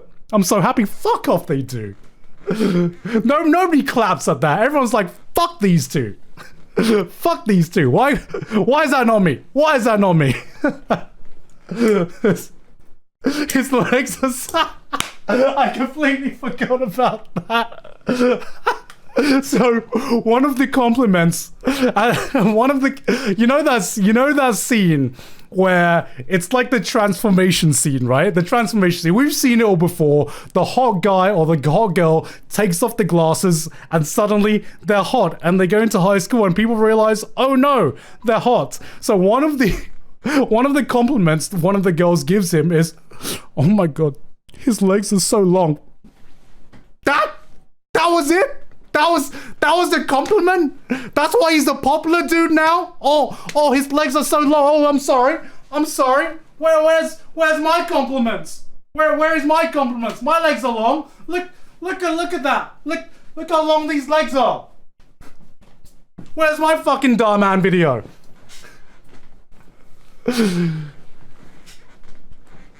My girl's never seen Code Geass in her life. Your legs are long. Thank you. Thank you guys for the compliment. Thank you guys for the compliment. Actually, that's how I got Sydney. You know, when we met up for the first time and on the altar, she's like, oh my god, I still can't handle your long legs, man. Your long legs is why this marriage is working. So I can attest that, you know, it does actually work. Yeah, this one's D tier for me. This one should be more. This one should be more entertaining, but it's not even for me. All right, Oshinoko. Is this even a question, guys? Is this even a fucking question? All right. It's. I hate to say it, but sometimes anime meets the hype, and I can already tell, because it's like one of the top rated anime on Mal, people are gonna be like, oh, it's overrated, it's overrated. No, that's just your average My Anime List user busting a nut too early like they always fucking do. Of course you can't, of course that's going to, of course that is going to get your typical Full Metal Alchemist Brotherhood fan to be like, oh, but it's overrated. It's overrated.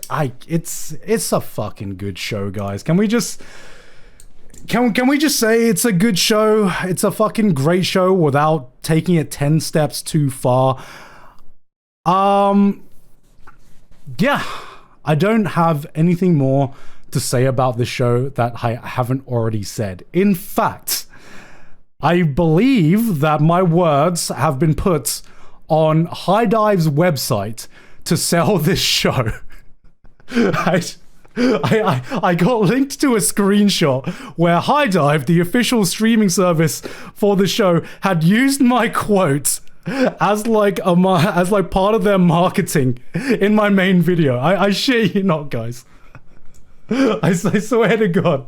It got sent out in an email or something like that. You better get that bag now.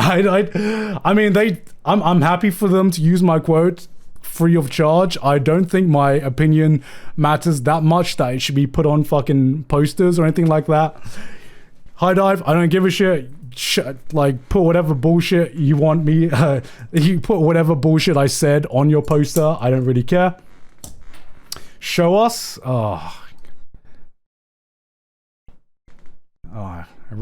I don't know if I have the time. I'm gonna see if I can find Let me see. Let me see. If anyone has a screenshot for this, that would help me out a lot.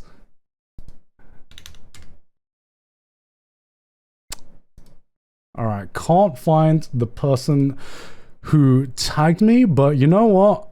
If I find it, I will put it on the edited version of this. Maybe I can Google this.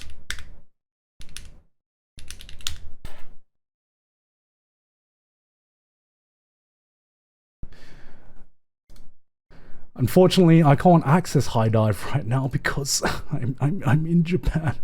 I'm in Japan. But I would really want to look at. I would really want to show you guys if I have the opportunity. Maybe one of my mods will find it. I don't know. I can't find it right now, but VPN it, bro. Do you know what's gonna happen to the stream if I VPN it?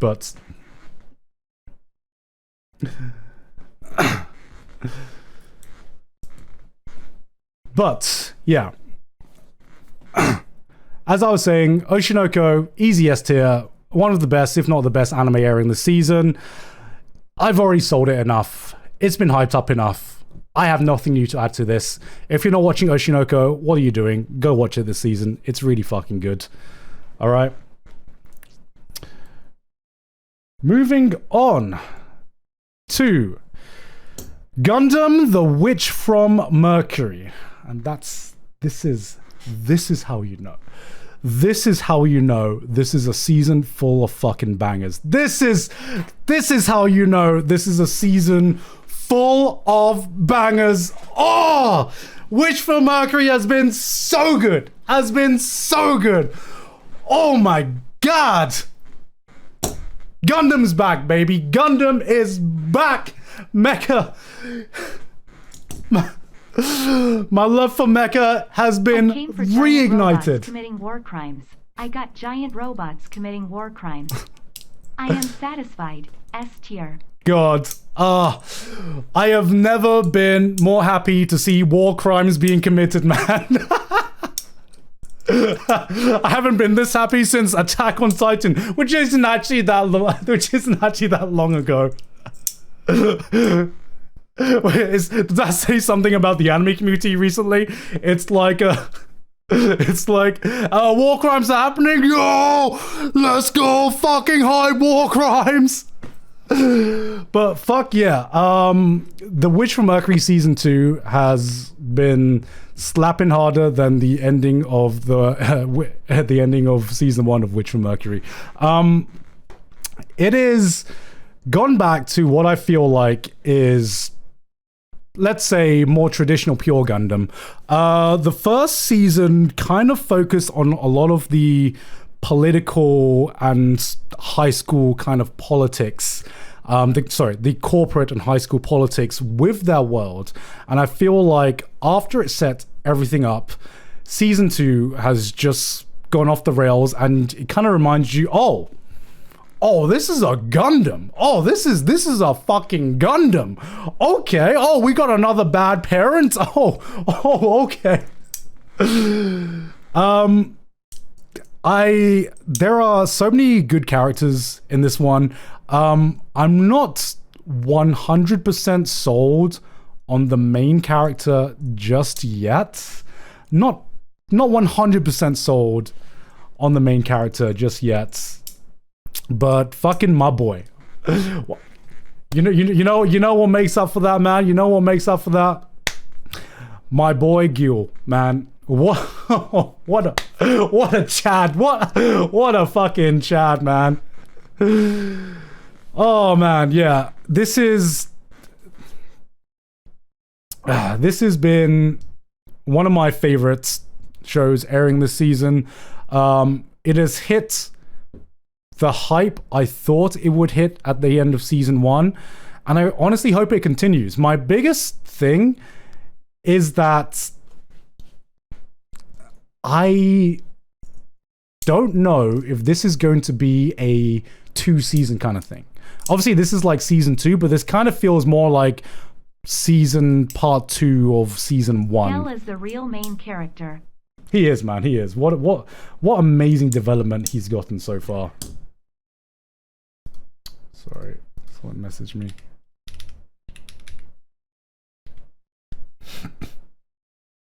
Yeah, I mean,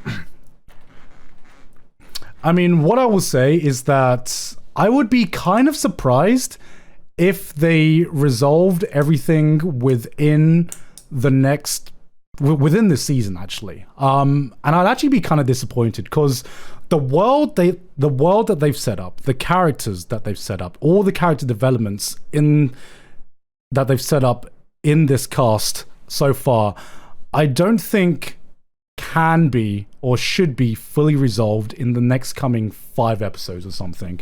I feel like this has the potential to be a 51, 52 episode kind of show, and I kind of hope it is like another full-on double season after this. Yeah, this has reminded me why I loved Mecha in the first place. This is giving me the same feeling of watching some of my favorite Gundams for the first time. I don't know how good it is compared to a more like veteran Gundam fan, because I did talk to Alan about it and he wasn't the biggest fan of season 1. He enjoyed it, but definitely not as much as I think he wanted to. Maybe he's just coming out of that fucking other Gundam high that he's been on for the last 5 years or the last 2 years or whatever. But for me, as someone who is a more, let's say, surface level Mecha and Gundam fan, I've been enjoying this a hell of a lot. Gundam Witch from Mercury has been the show I've wanted it to be. It's going to be the show I recommend new anime fans watch to get into Mecha, perhaps even above 86, because I feel like it has the potential to be even better. And I hope that this is just the halfway point. I hope that we get way more of this. And I would be surprised if it's not, because those Gunpla sales, man. Those Gunpla sales.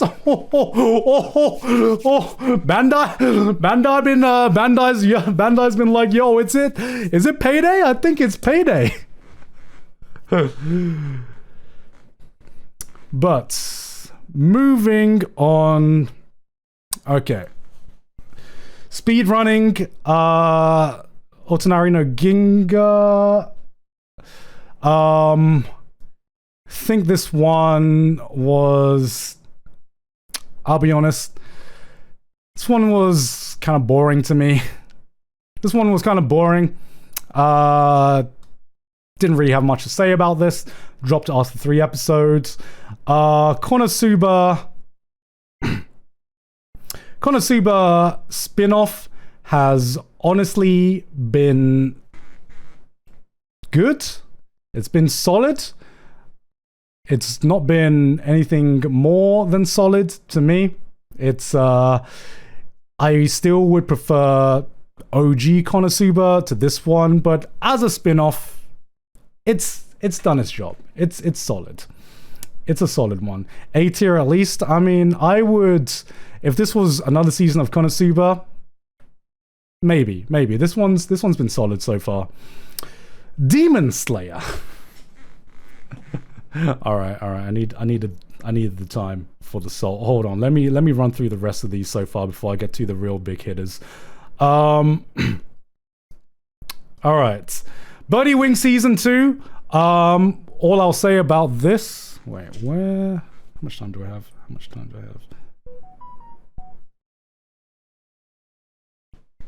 Okay.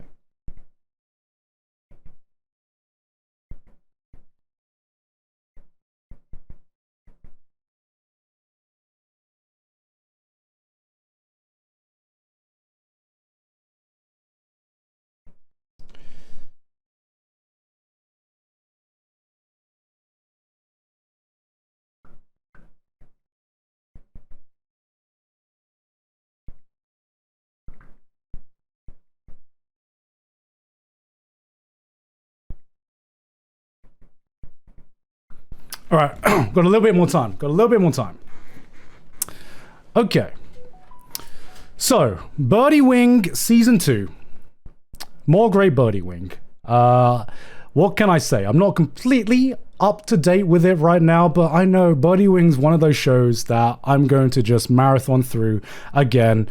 I would give the last season like AS tier. I think so far I'll give another A. That's how much I've been. Biggest W of Birdie Wing so far. Biggest W of Birdie Wing Season 2 is they've kept Penis Line, guys. They have fucking kept Penis Line. Oh, I was so happy. I was so happy when I heard that again, man. They kept the opening. They kept the fucking opening. Big W. Big W. All right. Magic and Muscle is also A tier. There's like I said, there is a lot of good fucking shows this season. This is another show that I don't really have much to say, because it is just like, it's exactly what it says on the tin, right? You have a Giga Chad Gym Bro beating up on Harry Potter nerds, and that's pretty much the show. And that's pretty much all I need.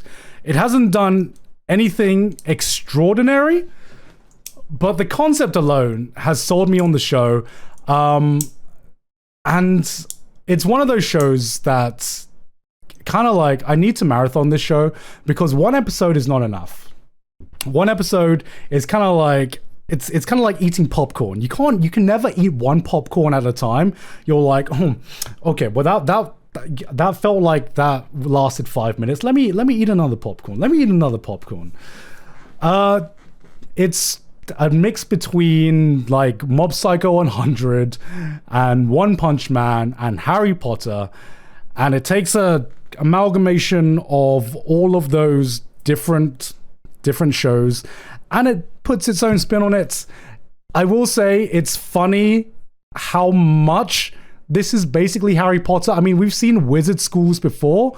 We've seen Black Clover before. This wizard school is so unapologetically Harry Potter and Hogwarts that it's so unapologetically Hogwarts that it's kind of funny. They even have like a sorting hat. They have schools. They almost have fucking Quidditch, you know? Yeah, I'm enjoying this a lot. It's an A for me. I'm up to date with this. I catch up to it because it's just that much fun. I would be I would be interested to see if the charm does wear off. But one thing that I've been enjoying, apart from the comedy, is I think it has potential to have really good action that comes out of nowhere. And again, gut feeling. The ending to the show is the best ending this season. I mean, there's also a lot of banger endings this season. This one has a good ending. I don't think it has the best ending this season. Has a good one. I have a feeling that this could have some really banger fights that come out of nowhere. I don't know if it will. Kind of a gut feeling. But if it does, then I will love this show even more. As it stands, it's just a nice kind of like turn your brain off. Here's some shonen junk food you can eat and just enjoy yourself and have a good time. All right. Before we get to the final two, I really want to start Magus Bride Season 2. I don't remember anything that's happened in the first season. So this is one of those shows where I want to rewatch the first season before I start the second season, because really want to catch up. Because it's been a long time. It's been a long fucking time since I watched the first season, but I'm definitely going to be watching it. This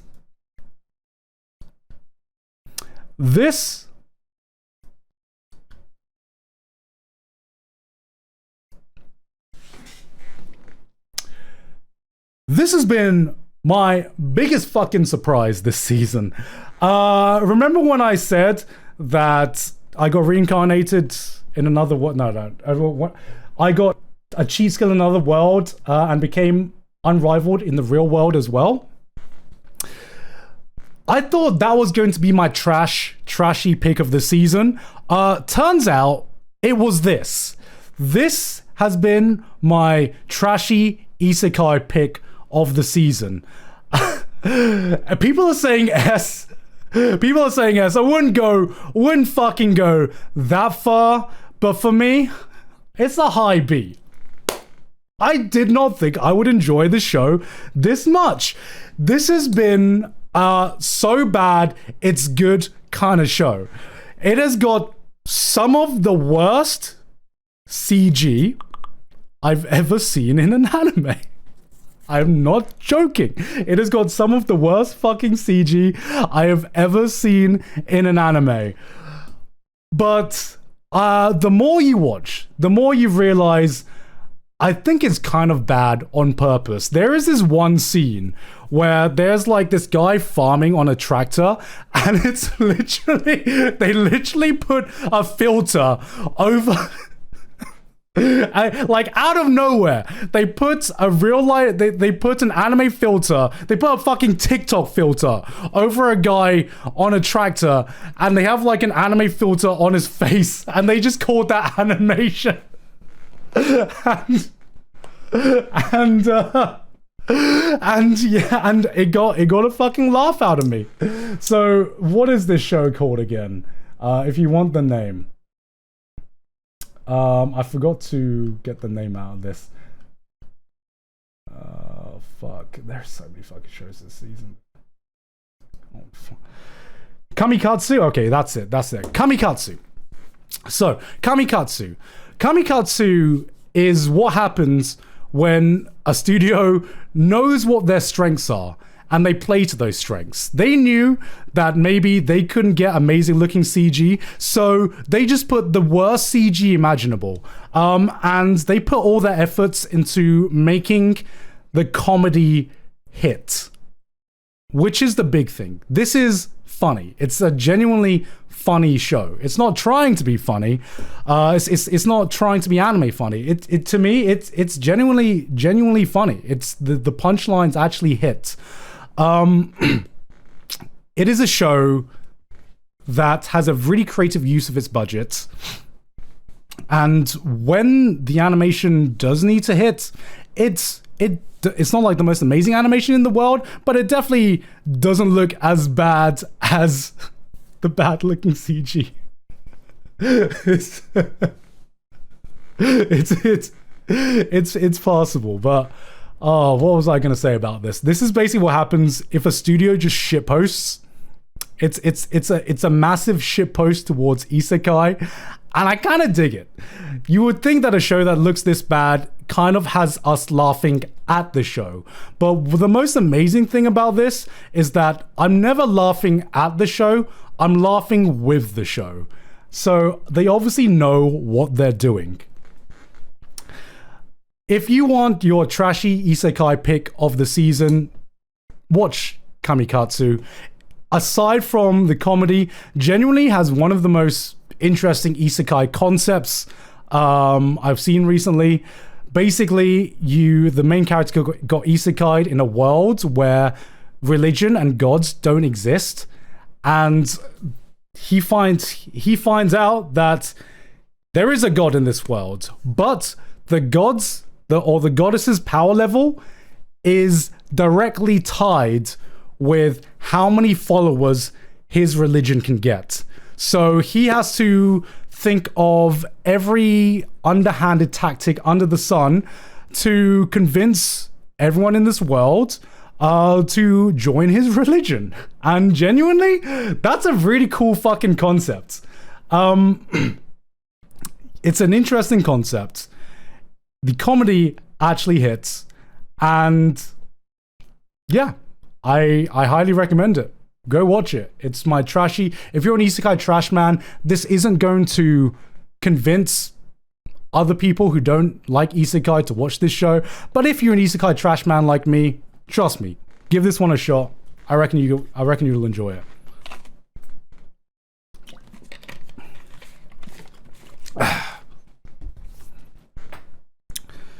All right, last two, and these are two big ones. Here we go. Here we go. This is what I've been waiting for. All right. Okay, so Demon Slayer, the Swordsmith Village arc.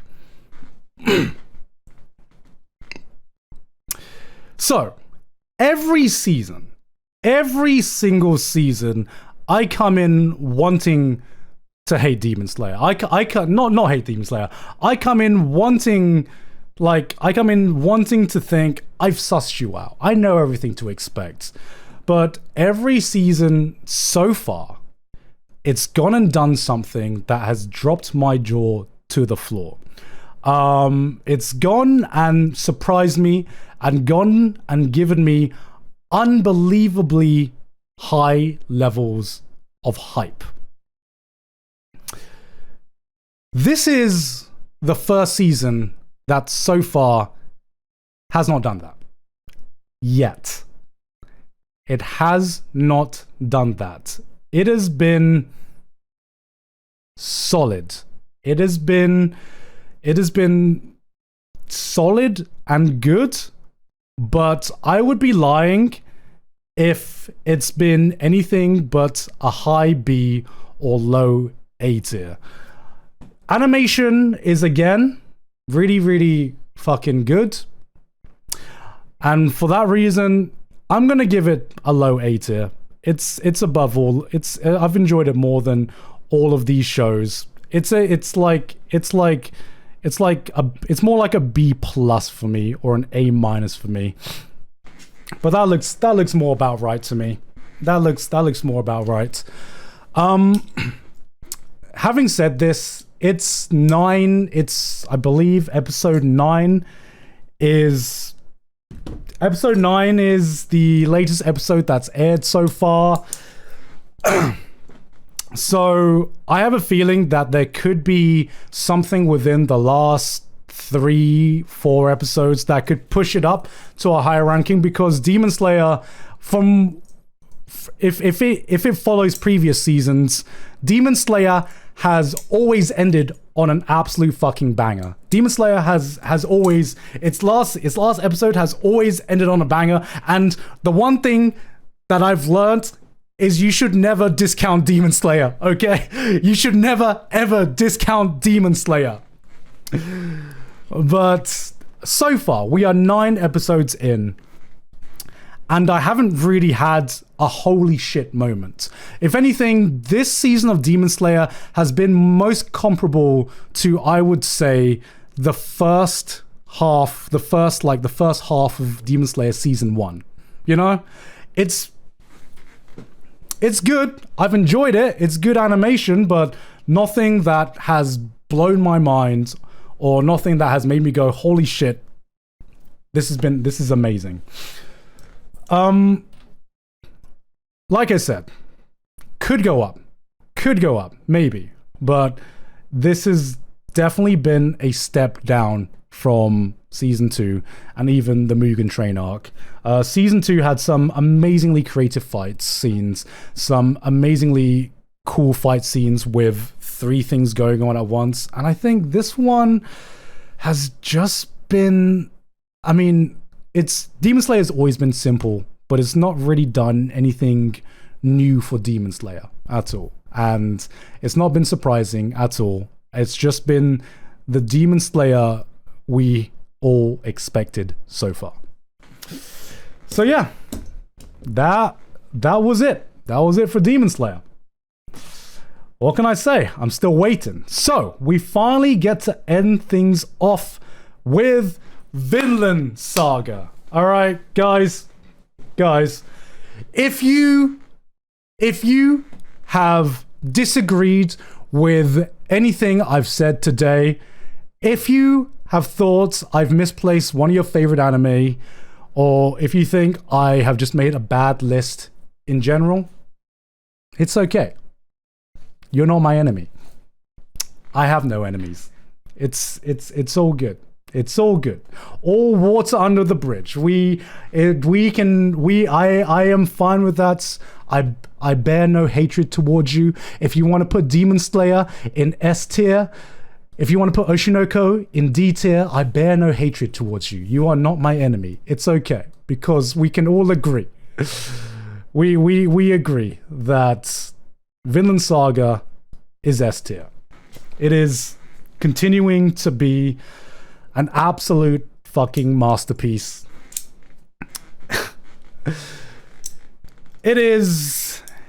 No one here is my enemy, and that's because Vinland Saga Season 2 is airing. Farmland Saga I thought would be slower, which it is. It is very slow. It is as slow as I remember it from my memories. But what I didn't remember was still how engaging it was. And that's a testament to how good the writing is in this one. Because even though it is slower, I have never been bored in Vinland Saga Season 2. I've always felt engaged in the story being told, in the emotions being portrayed in this story. And it makes me realize that all the more, because the last few episodes, it's kind of like picked up a bit, and it's just been fucking incredible. And it just continues to get better and better. It is my favorite anime that's airing this season, even above Oshinoko. I'm already waiting for a season 3. It is a fucking masterpiece of a show. Seeing Thorfinn's development has been as much of a treat as I remember it being in the manga.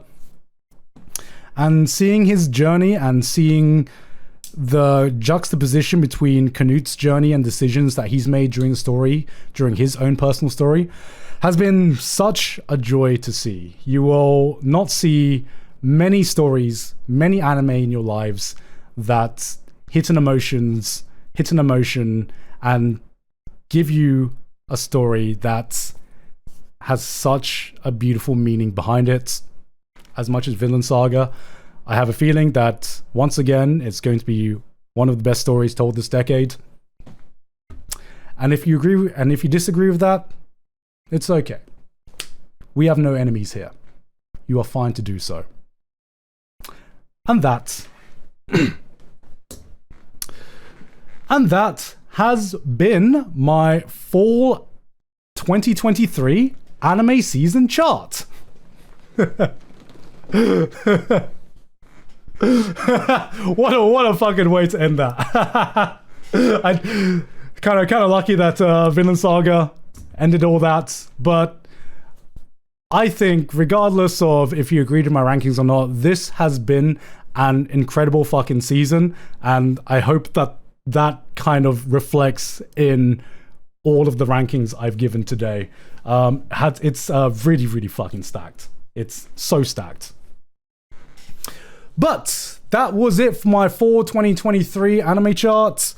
If you disagree with that, it's okay. I've already said my piece. But what else do I say on these YouTube outros, guys? What else do I say on these YouTube outros? But if you enjoyed that video, don't forget to hit the like, subscribe, whatever, comment on what your favorite anime has been this season. And if you don't know, I'm streaming this all on Twitch, twitch.tv/Gigok, if you want to check me out sometimes. I've been live quite a lot more this season. But anyway, that's been it from me. I've been Gigok, and I'll see you all next time. Bye-bye. All right. So, that was my fall season charts. So, I'm not going to be going away, guys. Don't worry. I'm going to be staying. Because we've got more Honkai starting, guys. We have got more Honkai starting because Whale Wars is going to be continuing after this break. The reason I said I had an appointment is not because I need to go anywhere, but because I am going to be having a pull-off against my good buddy Sea-Dog VA. I am dragging him down into the gacha hell with me, guys. I'm dragging him down into the gacha hell with me. So he should be live pretty much about now. I'm going to take a quick toilet break while I set everything up. But when I'm back, I'm going to be doing that, and then we're going to be playing more Honkai. So I will be right back.